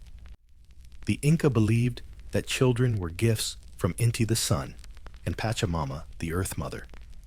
When a child was born, the family buried its umbilical cord beneath the floor of the home, a literal connection between body and soil. As the child grew, their identity was shaped by community and duty. Childhood was short, but filled with purpose. Boys learned to farm, herd llamas, and work with tools. Girls learned to weave, grind maize, and manage household tasks. By adolescence, everyone already contributed to the Elu, the extended family unit that formed the bedrock of society. The Elu was more than kinship. It was government, religion, and safety net all in one. Members shared land, food, and labor. To live outside an Elu was to live outside civilization itself. Marriage, too, was a communal act. The state organized mass ceremonies each year in which eligible men and women were paired, often by local officials. It wasn't romance that bound couples, it was reciprocity. Husbands and wives formed work units. Together, they balanced the duties of field and home labor and worship. The empire rewarded such balance with stability. Divorce was rare, but not forbidden. Practicality always trumped passion. Above the commoners stood the nobility, a hereditary class that traced its lineage to the first children of the sun. Their lives were steeped in ceremony. Nobles wore fine garments of kumbi, the softest and most precious cloth in the empire, woven by the akla, the chosen women. The akla were girls selected for their beauty, intelligence, or lineage, and brought to live in special houses, called aklahuasi, literally houses of the chosen. There they learned weaving, brewing, and ritual. Some became wives of nobles or priests. Others became priestesses themselves, dedicated to the sun. And a few were chosen for the empire's most sacred duty, sacrifice. To the Inca, sacrifice was not death, but transformation. A child offered to Inti in the Capacocha ceremony was believed to become divine, their spirit dwelling on the mountaintops, interceding for their people. Their bodies were buried high in the snow, preserved by the cold, still wearing fine garments, and feathered headdresses. Centuries later, archaeologists would find them almost untouched tiny ambassadors between humanity and the heavens. Education, though limited by class, was thorough. Sons of nobles attended schools called yachaiwasi, where they studied history, religion administration, and most importantly, the Quechua language, which served as the imperial tongue. They learned to read the world not through writing, but through memory and pattern. History was sung, mathematics was nodded, and geography was walked. To memorize the empire was to rule it. For the common people, education came through imitation. Knowledge was practical, how to terrace a slope, weave a basket repair, a canal, or read the weather from the color of dawn. Life itself was the textbook. Daily existence followed a rhythm of work and ritual. Farmers rose before sunrise, facing east to salute Inti with outstretched arms. Before planting, they chewed coca leaves and sprinkled a few on the ground for Pachamama. Meals were simple but nutritious: potatoes, maize quinoa, and the occasional llama or guinea pig. Work was communal, accompanied by song. Music lightened labor and laughter, though quiet, respectful laughter was part of the harvest. Even leisure carried purpose. Festivals filled the calendar, marking sowing, harvest, solstice, and victory. The Inti Raymi Festival of the Sun was the grandest of all. For 9 days, Cusco became a living sunburst of color. Dancers in feathered costumes filled the plazas, drums and panpipes echoed off the stone walls, and the emperor himself, radiant in golden robes, offered a goblet of chicha to the sky. The people drank after him in reverence, as if swallowing sunlight itself. Religion shaped every hour. The world was divided into 3 realms: Hanan Pacha, the upper world of gods and stars; Ke Pacha, the middle world of humans and animals; Uku Pacha, the underworld of ancestors and seeds. Every action echoed through all 3. To plant a seed was to participate in rebirth. To bury the dead was to sow continuity. The dead were not gone. They were still present, mummified, and dressed in finery, consulted for advice, and offered food during festivals. The boundary between living and dead was as thin as mist. The Inca worldview was not built on sin and redemption, but on balance. Evil was imbalance taking without giving, hoarding without sharing, neglecting one's duties to the Ailu. Virtue was reciprocity. Even the gods practiced it. The sun gave light, and humans gave worship. Art and music reflected this harmony. Flutes made from condor bones sang in pairs, weaving melodies that mirrored the dual nature of life: joy and sorrow, ascent and fall. Weaving, too, was theology in thread. Each tunic told a story: zigzags for lightning crosses, for the 4 quarters of the empire, stepped patterns for mountains. Textiles were currency, identity, and prayer combined. In the highlands, even silence had a function. The vast Andean landscapes demanded reverence. A farmer, standing alone on a terrace, could look out across miles of peaks, each one a god, each one watching. Life was not small, even for the humble. Every act connected to the sacred machinery of empire, and yet beneath the serenity, something was changing. Strange rumors filtered along the roads, the kind of whispers that runners hesitated to repeat. Stories of villages along the coast struck by a disease that killed faster than any curse.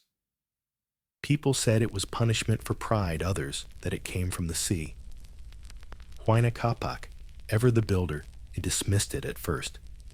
He ordered prayers, sacrifices, and healing rituals. But as he traveled north to inspect the fields around Quito, the sickness followed him. One by one, his attendants fell ill: fever, sores, delirium. Entire towns emptied in days. The emperor, the living son of the sun, fell ill himself. For the first time, the people saw a god tremble. As he lay in his northern palace, burning with fever, he asked for the mummified ancestors to be brought near to witness his passing. Some say he wept not from pain, but from the realization that even divine blood could not escape mortality. The empire mourned him as the mountains mourn a fallen peak. But his death left behind more than grief. It left confusion. For Huayna, Capac had divided his loyalties between two sons, Huascar in Cusco and Atahualpa in Quito. Two heirs, two courts, two suns rising. And as the empire prepared his body for eternal rest, the harmony that had defined life beneath the sun began to fracture. To understand the Inca mind, one must first unlearn the Western division between sacred and ordinary. For the Inca, there was no such border. The divine breathed through everything, the stones of Cusco, the wind across the terraces, the sweat on a farmer's brow. The empire was not merely ruled by gods, it was inhabited by them. The Inca believed they lived inside a cosmos, alive with consciousness. Mountains were gods, rivers were veins, the earth was a mother, and the sky her luminous child. When they looked at the stars, they didn't just see constellations. They saw shapes formed from the dark spaces between them, a llama, a fox, a serpent. Even the shadows had meaning. At the heart of this spiritual geography was Pachamama, the Earth Mother. She nourished and demanded in equal measure. Before planting, a farmer always fed her first pouring chicha beer onto the ground, pressing coca leaves into the soil, whispering prayers. "Eat, mother, they said so, you may feed us." Above her reigned Inti, the sun god, radiant father of all life. Inti was the empire's political and spiritual center, the divine mirror of the Sapa Inca himself. Each morning, as the first light spilled over the mountains, priests in Cusco raised their hands toward the horizon, greeting the dawn with songs and conch shell trumpets. The entire city shimmered like a golden dial catching the first breath of day. But the Inca pantheon was not a hierarchy of tyrants. It was a family full of relationships and contradictions. There was Viracocha, the great creator, older even than the sun, a mysterious god who emerged from the waters of Lake Titicaca to shape the world, then walked away, vanishing into the sea. He was both distant and intimate, worshipped as the invisible mind behind the visible order. There was Alapa, the god of thunder and rain who carried lightning in a sling and stored the Milky Way in his jar. Farmers prayed to him during drought, begging him to hurl his storms toward their parched fields. And there was Mama Quilla, the moon goddess of women and protector of time itself. Her silver glow marked the months, guiding farmers, mothers, and priests alike.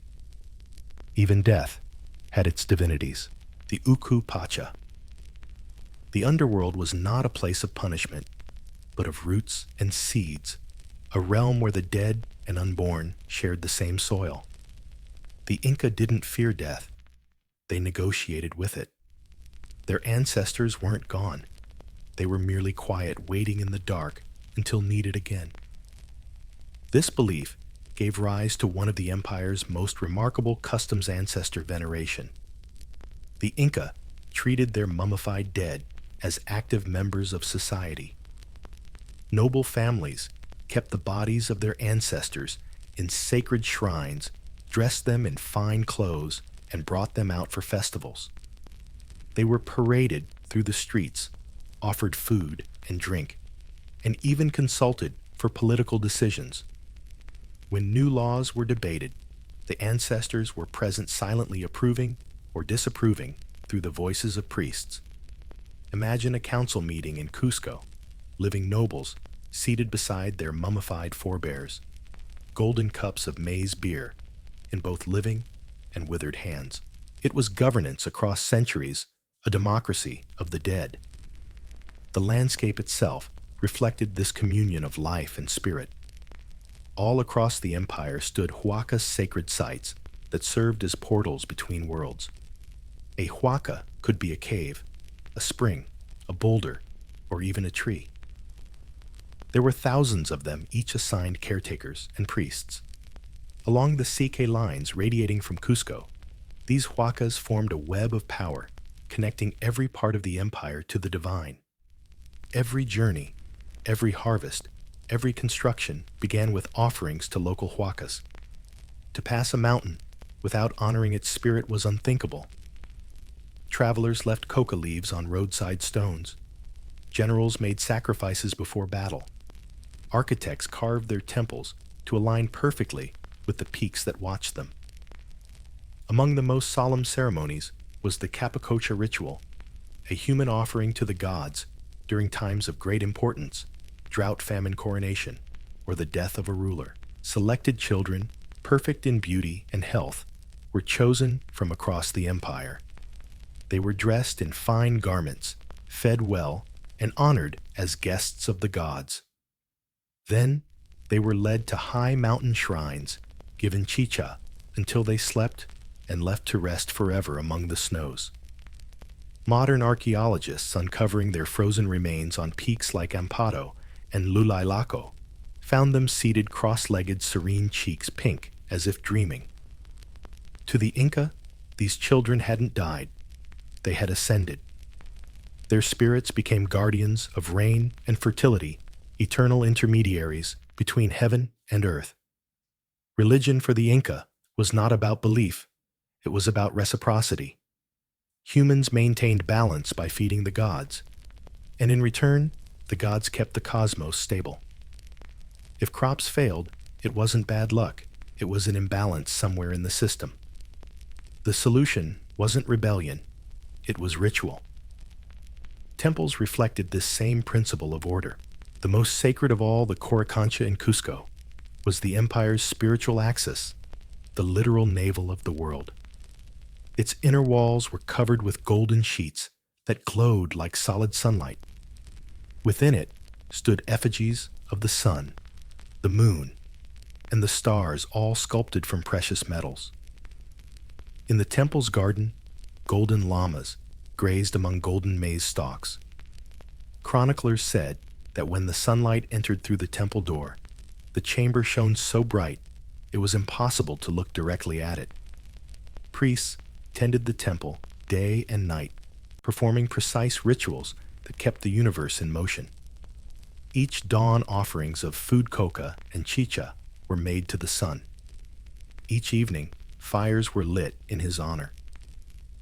Failure to perform these rites wasn't just negligence, it was cosmic negligence, a dereliction of duty to reality itself. Even the festivals were engineered expressions of cosmic harmony.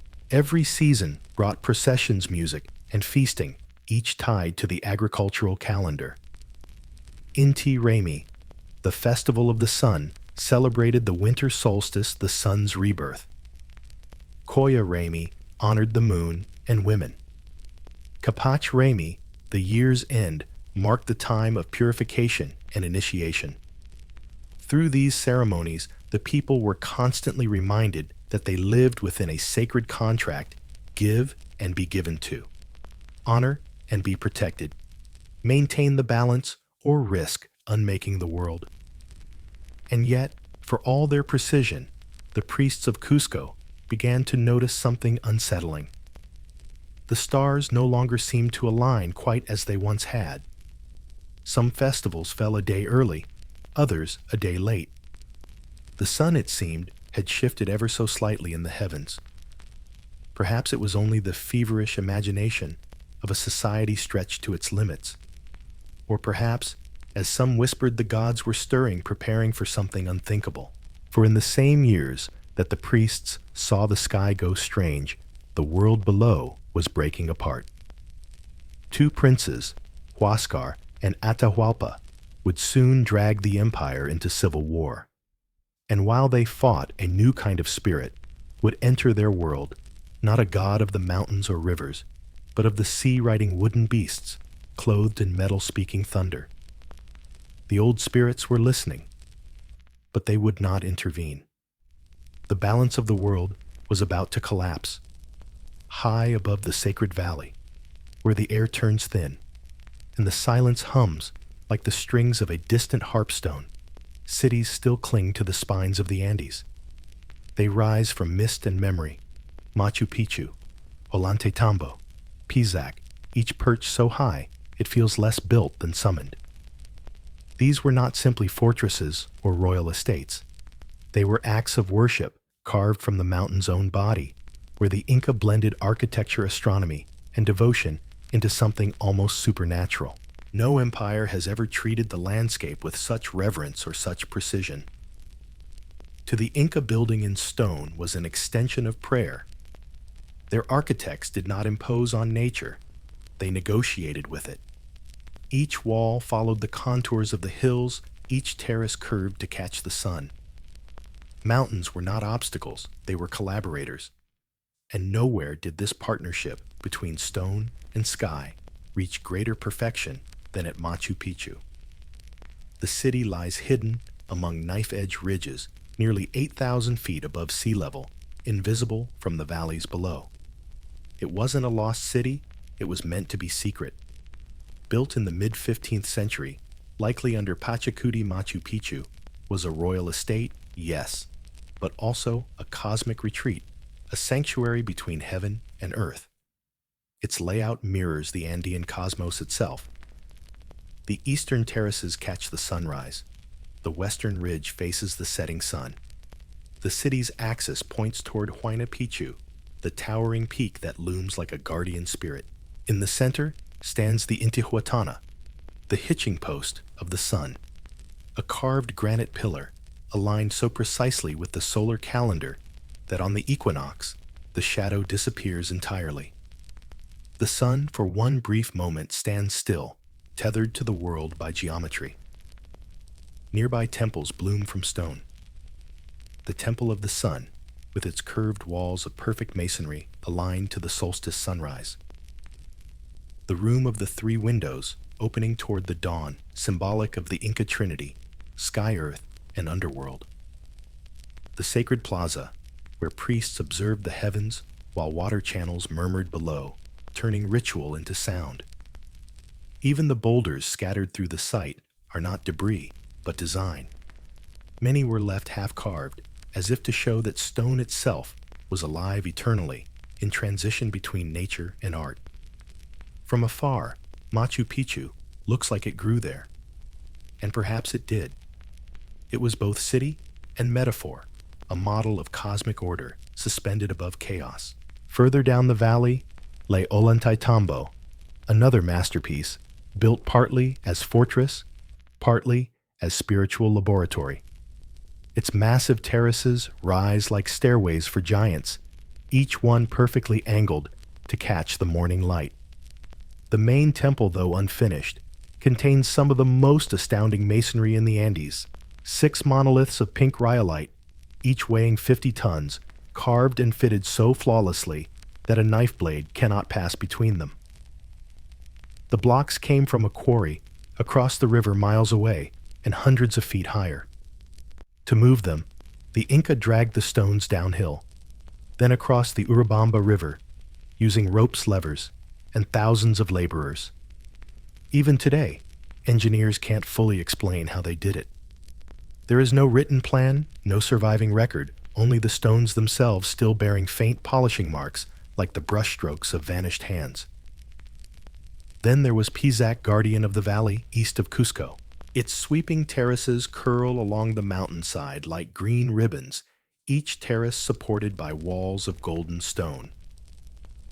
Pisac served both military and agricultural functions, but at its heart lay temples aligned to stars and solstices. Here, the Inca observed the heavens reflected in their irrigation canals, literally watching the sky flow through water. Nearby, at Moray, the empire's agricultural laboratory, circular terraces descended into a deep natural depression. Each level created a distinct microclimate, warm at the bottom, cool at the top. It was as if the Inca had built a vertical simulation of the Andes, allowing them to test which crops thrived at which altitude. Here science was worship, and worship was science. All of these sites shared a single guiding principle: harmony with the sacred landscape. The mountains, or apus, were divine beings, and building upon them required permission. Before construction began, priests held ceremonies to feed the mountain spirits, offering coca leaves, llama fat, and chicha beer. Only once the apus were satisfied could the workers begin. The Inca built without written blueprints, using nothing but experience, observation, and collective memory. The precision came from communal coordination.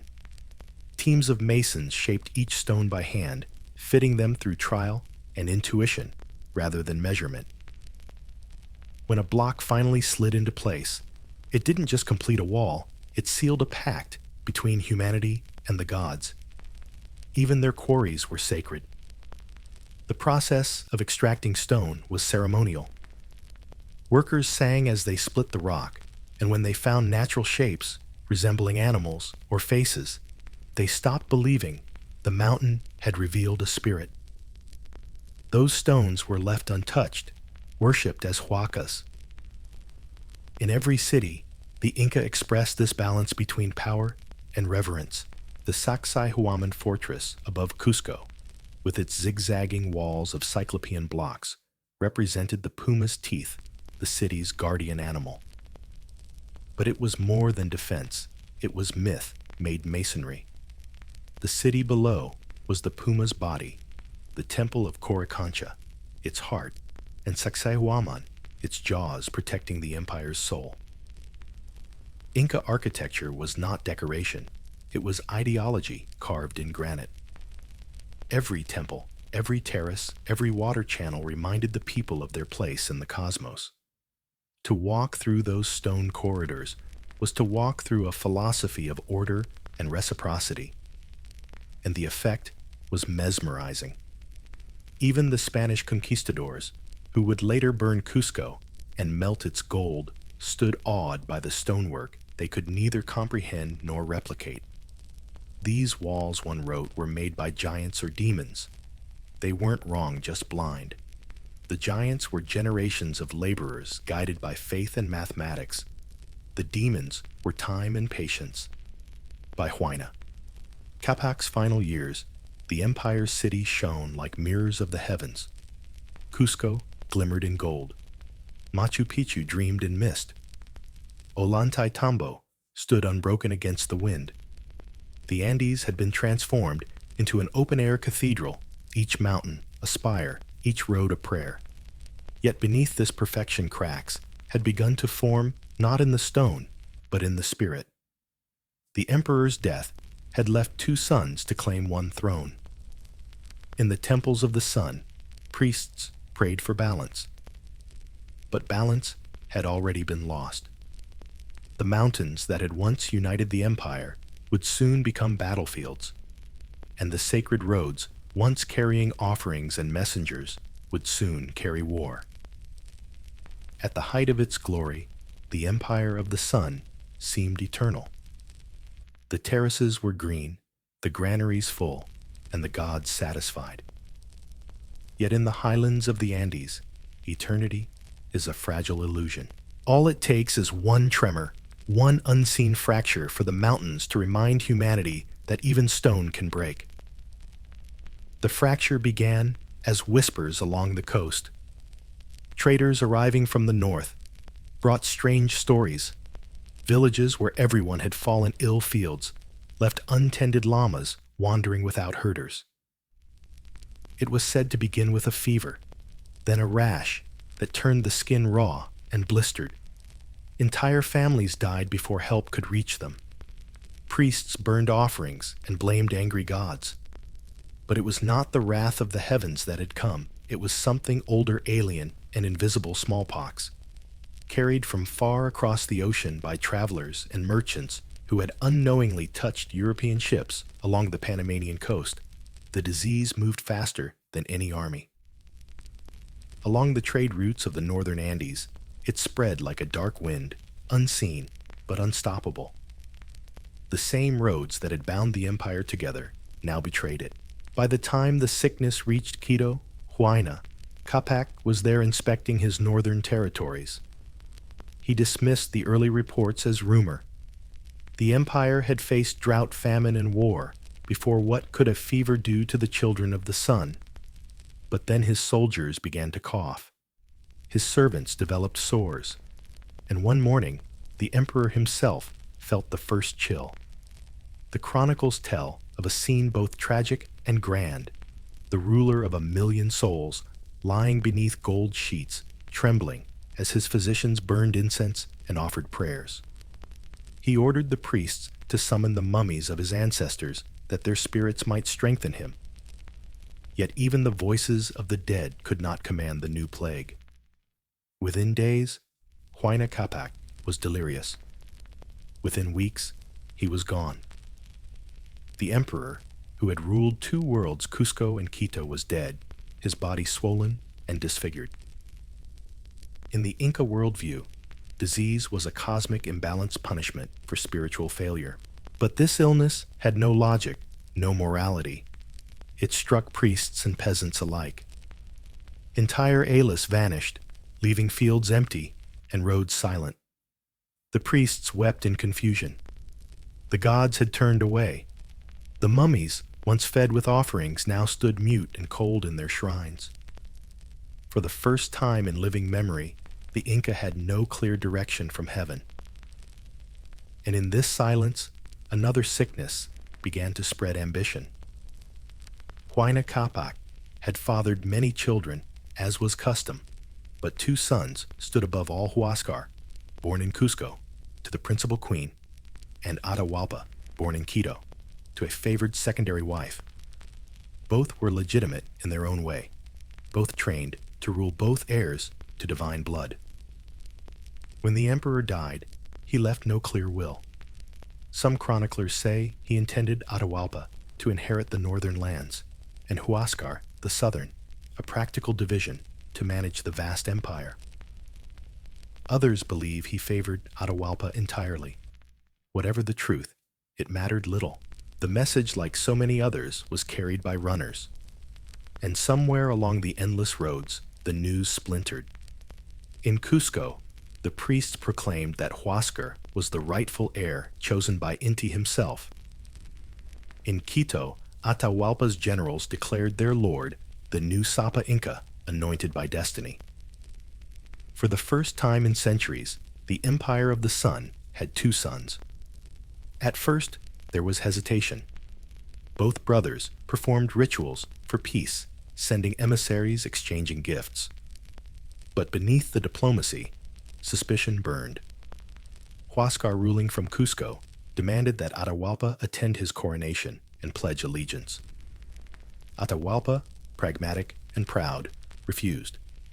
He claimed his father had granted him Quito as his seat, and that he owed no homage to anyone but the sun himself. Huascar saw rebellion. Atahualpa saw self-preservation. And so the Inca world, so long united by faith and order, began to turn against itself. The civil war that followed was unlike anything the Andes had ever seen. It was not a clash between empires, but a war of brothers, a cosmic disruption, a celestial paradox. The empire's perfect symmetry, its balance between upper and lower north and south, had been shattered. Huascar commanded the old nobility of Cusco, the bureaucrats, the priests, the conservative elite who guarded tradition. His strength lay in ceremony and legitimacy. Atahualpa commanded the hardened veterans of the northern campaigns, seasoned warriors loyal to him, personally men who had fought under Huayna Capac in Ecuador. His strength lay in experience and adaptability. Both armies marched under the same golden banner of Inti. Both claimed to fight for the true order of the world. And both prayed to the same gods for victory. The war raged across valleys and mountain passes. Cities that had never known siege were burned. Temples that once echoed with hymns now rang with battle cries. The Inca roads ran red. and the Shaski, who once carried messages of tribute, now carried news of death. The priests in Cusco warned that the gods were angry. The stars, they said, were out of alignment. Crops failed in the south. The rains came late in the north. Some whispered that the sun itself seemed dimmer. By 1531, Atahualpa's forces began to dominate. His generals, Chalcuchimac-Quisquis and Rumiñahui, were ruthless and brilliant masters of the mountain campaigns. They outmaneuvered Huascar's armies at every turn, seizing key cities and capturing noble families. Finally, near the banks of the Apurimac River, Huascar's army was crushed. The Sapa Inca of Cusco was taken prisoner, his royal litter overturned, his banners trampled into the mud. Atahualpa, now supreme, entered Cusco as conqueror, but he never saw the city. He remained in the north, consolidating power from his capital in Cajamarca. He planned to journey south later, once the empire's wounds had healed. For now, he sent orders to execute Huascar's loyalists, burn their estates, and destroy the sacred mummies that symbolized their power. The son had 2 sons. No longer, only one remained. But the cost was the soul of the empire itself. The fields lay fallow. The granaries were empty. The temples were silent. The roads that once carried life now carried fear. And just as Atahualpa prepared to crown himself, the new child of the sun, messengers brought word of something strange from the coast. Men with faces hidden by metal beasts, taller than llamas, and weapons that spoke with thunder. The brothers' war had ended just in time for the empire to face something far worse, a storm from another world. The story of the Inca Civil War is one of the great tragedies of history, a masterpiece of human achievement, undone by the very symmetry that had sustained it. For centuries, the empire had believed itself a mirror of the cosmos, its balance between upper and lower Cusco sun, and moon life and death. But when Huascar and Atahualpa turned against one another, that balance cracked like a mountain under strain. What followed was not merely a war for power. It was a war for the soul of the world. Huascar ruled from Cusco, the sacred heart of the empire, surrounded by priests, nobles, and courtiers who worshipped the memory of his father and the order of the old capital. He claimed the blessing of Inti himself and the authority of the ancient dynasties. His legitimacy was absolute, but his reach was limited. For the first time, Cusco, the city that had once ruled the Andes by divine mandate, was isolated. Atahualpa, meanwhile, ruled from the north, in Quito and Cajamarca, commanding the veteran armies of his father's campaigns. He was younger, bolder, and far more ruthless.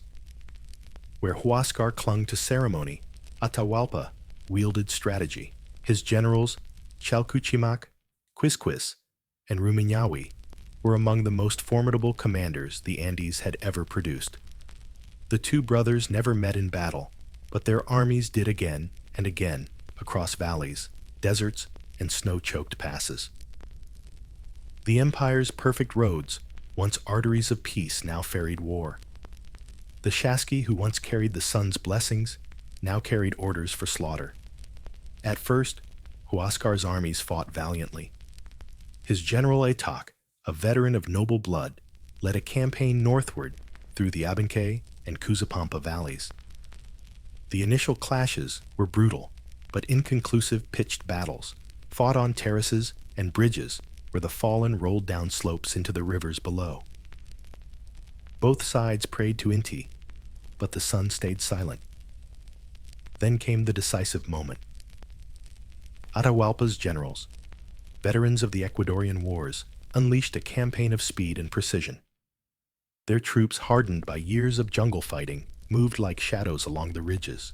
They ambushed Huascar's men near Quipaipan, crushing them with overwhelming force. General Atac was captured, humiliated, and executed, his skin allegedly made into a drum, a grim echo of the empire's unraveling. The northern armies advanced inexorably toward Cusco. Villages that resisted were burned. Local lords who hesitated were executed. The Inca had once prided themselves on integrating conquered peoples with mercy and respect, but now it was their own who were being purged. By 1532, the unthinkable happened. Huascar himself was captured. His golden litter was overturned in the mud. His attendants were slain at his side. The rightful son of the sun was bound in chains paraded through the highlands as Atahualpa's trophy. The empire that had once worshipped unity now knelt before division. Atahualpa's triumph should have marked the restoration of order. He was the undisputed master of Tawantinsuyu, heir to Huayna Capac's northern dominions, and now ruler of Cusco's legacy. The priests declared him the favored child of the sun. The generals hailed him as emperor. But victory had come at a terrible price. The empire's heart had been torn out. Thousands lay dead fields, untended temples looted. The sacred mummies of Cusco's royal ancestors, symbols of continuity and divine legitimacy, were seized and destroyed by Atahualpa's men. In destroying his brother's claim, he had also shattered the spiritual backbone of the dynasty. The Coricancha, once the golden navel of the world, stood cold and empty. The sun's children had murdered each other beneath his gaze.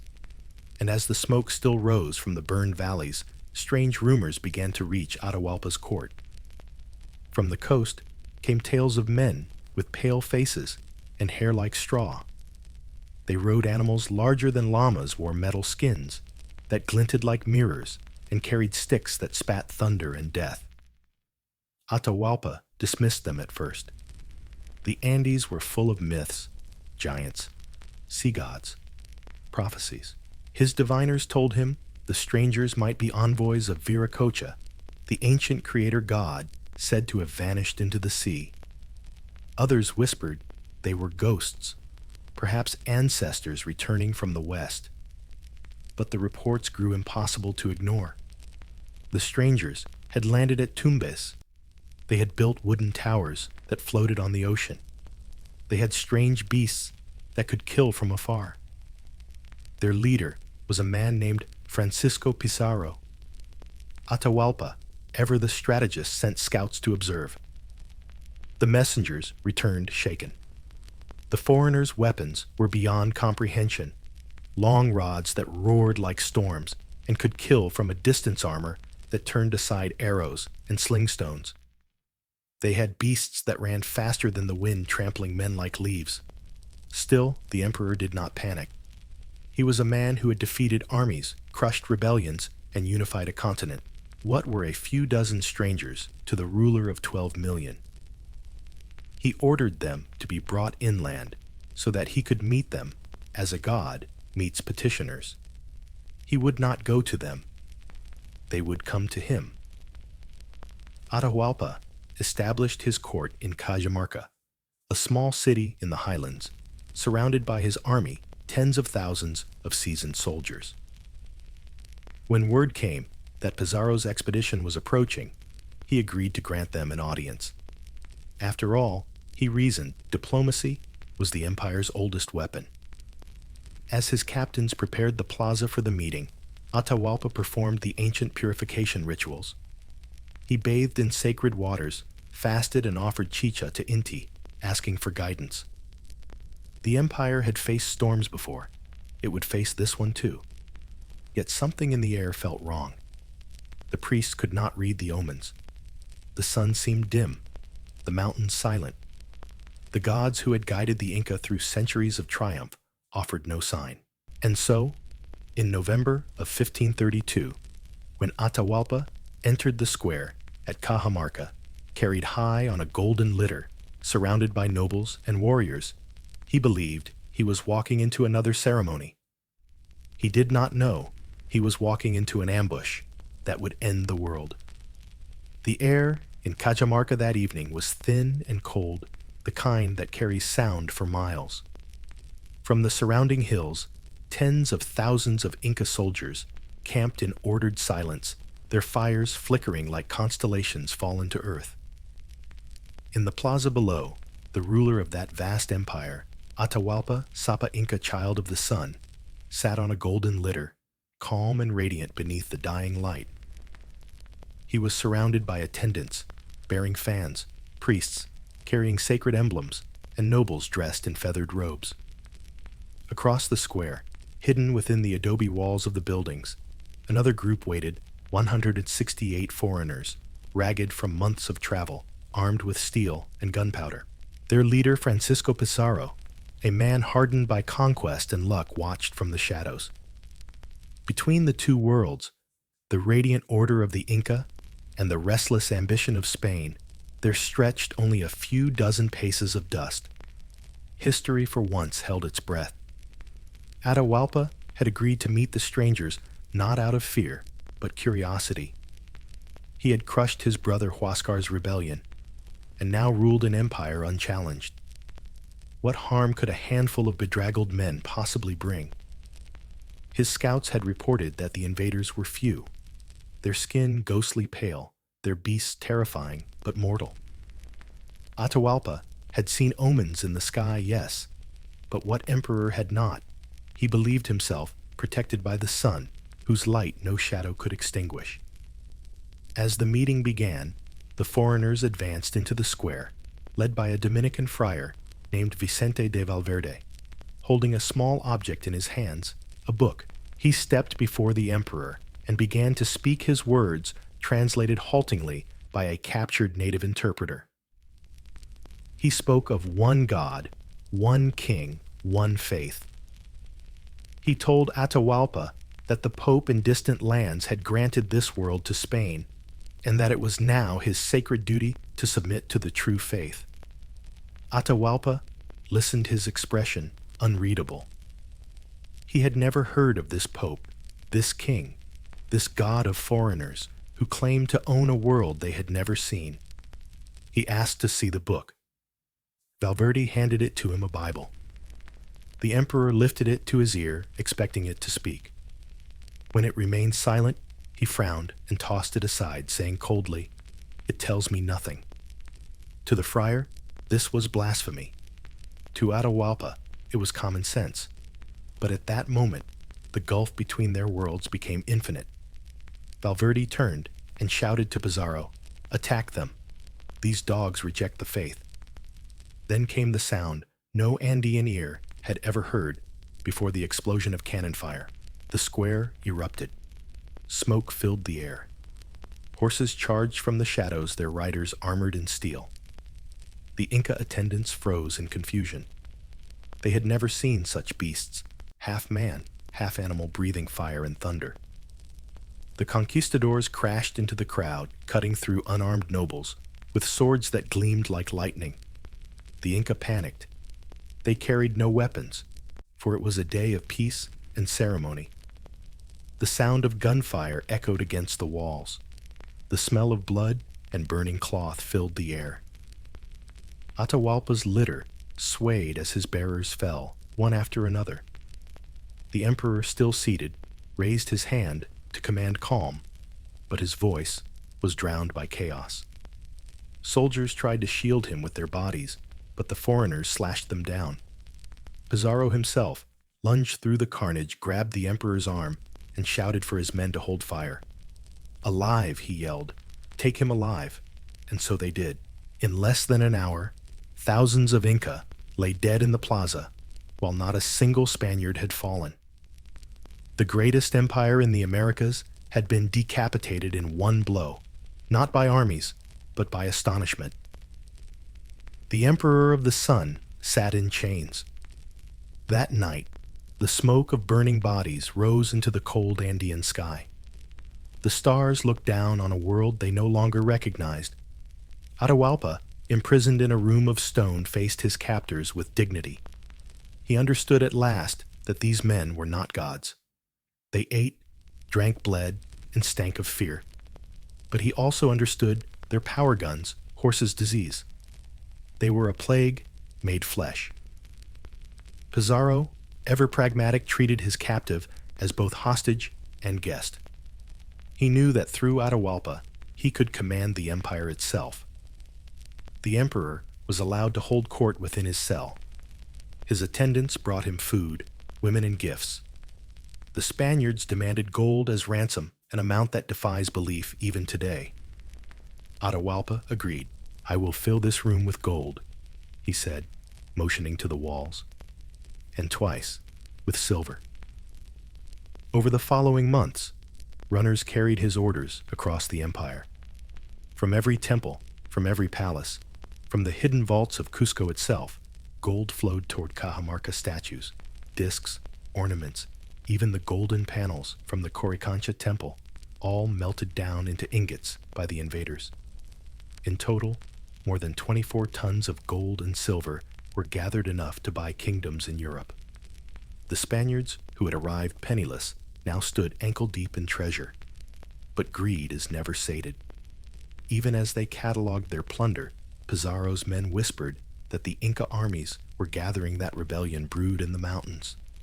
They feared that once Atahualpa was free, vengeance would come. And so, in August of 1533, despite promises and oaths sworn before heaven, they staged a mock trial. The emperor was charged with idolatry, treason, and fratricide. He was found guilty of existing. Atahualpa begged to die as a noble strangled by garrote rather than burned alive. In exchange, he accepted baptism, taking the name Francisco in bitter irony. That night, under torchlight, as drums of his people echoed faintly from the hills, the last sovereign of a free Andes was executed. The sun's child was gone. When morning came, the Spaniards held a funeral mass for his Christian soul. Outside, thousands of Inca wept in silence. The roads that had once carried the emperor's word now carried news of his death. Across the empire, temples were plundered idols, toppled priests, slaughtered or enslaved. The Coricancha was stripped of its gold. Cusco burned. But the Andes did not forget. The mountains watched as they always had in their long, patient way. And deep within them, something stirred a spark that refused to die. For the sun might be hidden, but it could not be extinguished. When the sun's son was strangled in Cajamarca, the empire of the Inca did not die. It smoldered. The fire that had burned across mountains for 100 years did not vanish in a night of betrayal. It retreated into valleys, into jungles, into the hearts of people who refused to forget. At first there was confusion. The Spaniards, flush with victory and weighed down with gold, marched into Cusco, expecting submission. What they found was a city stunned into silence. The streets were lined with priests, in mourning, their golden ornaments stripped from the temples. The mummies of the royal ancestors, once paraded through festivals, had been hidden or desecrated. Smoke hung in the air, carrying the scent of burning idols and parchmentless history. The conquistadors installed puppet rulers, first Tupac Hualpa, then Manco Inca, a young prince whom Pizarro believed could control the people. Manco played the role well, quiet, respectful, obedient. But behind the mask he watched, he saw his people forced to labor.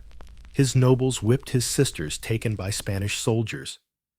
The gods of his fathers mocked and melted for coin. The empire's roads, once arteries of faith, were now used to move loot and slaves. The great Coricancha, once glowing with gold, had its walls stripped bare, its treasures shipped across the sea to feed European wars and royal debts. And yet the sun still rose over the Andes every morning, gilding the same peaks that had witnessed Inca triumph. By 1536, the mask of cooperation could no longer hold.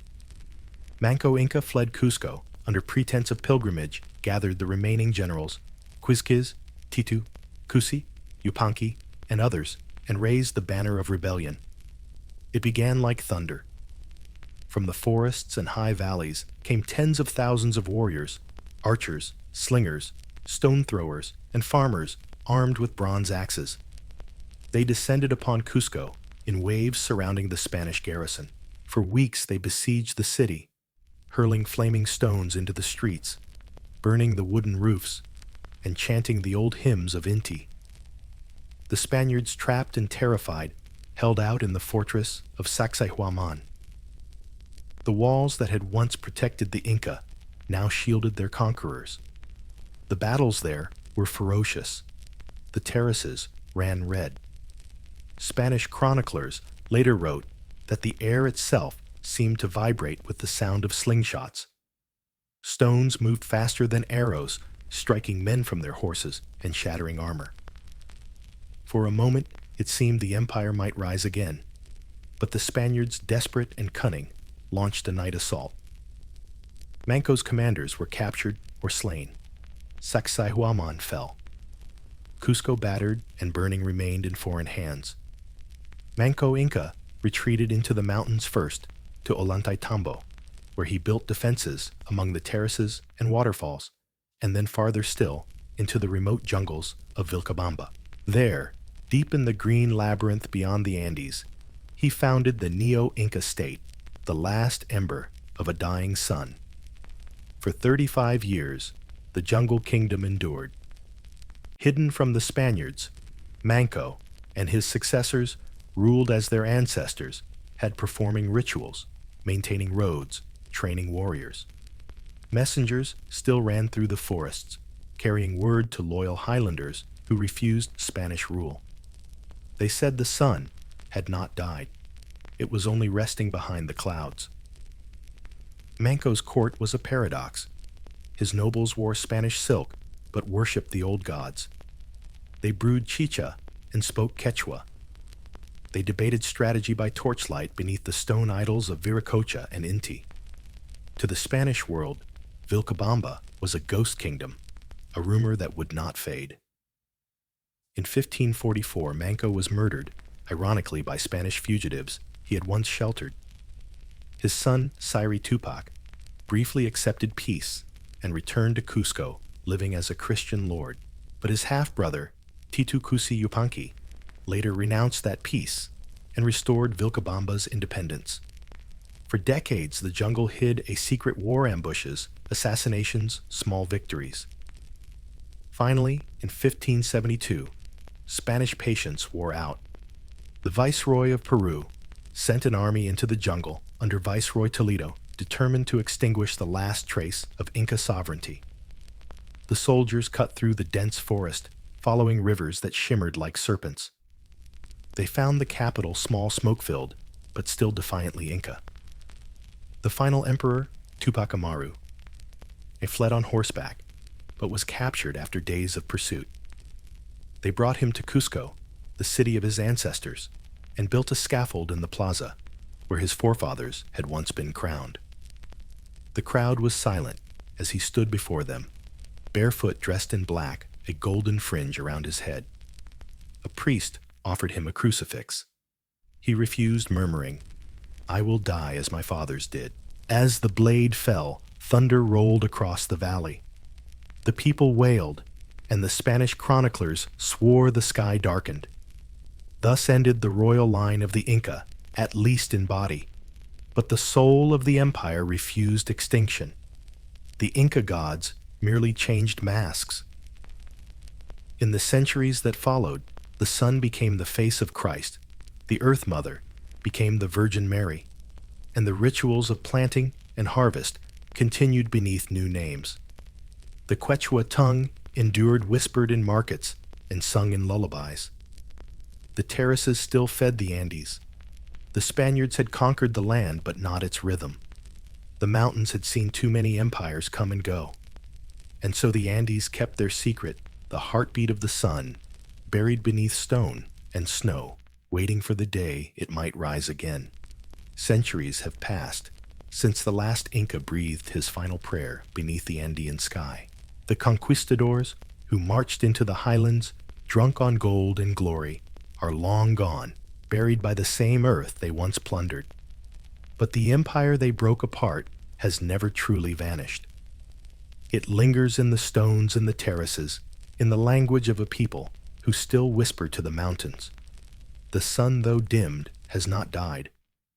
In the quiet dawns of the Andes, the legacy of Tawantinsuyu, the land of four quarters, still flickers, like light through mist.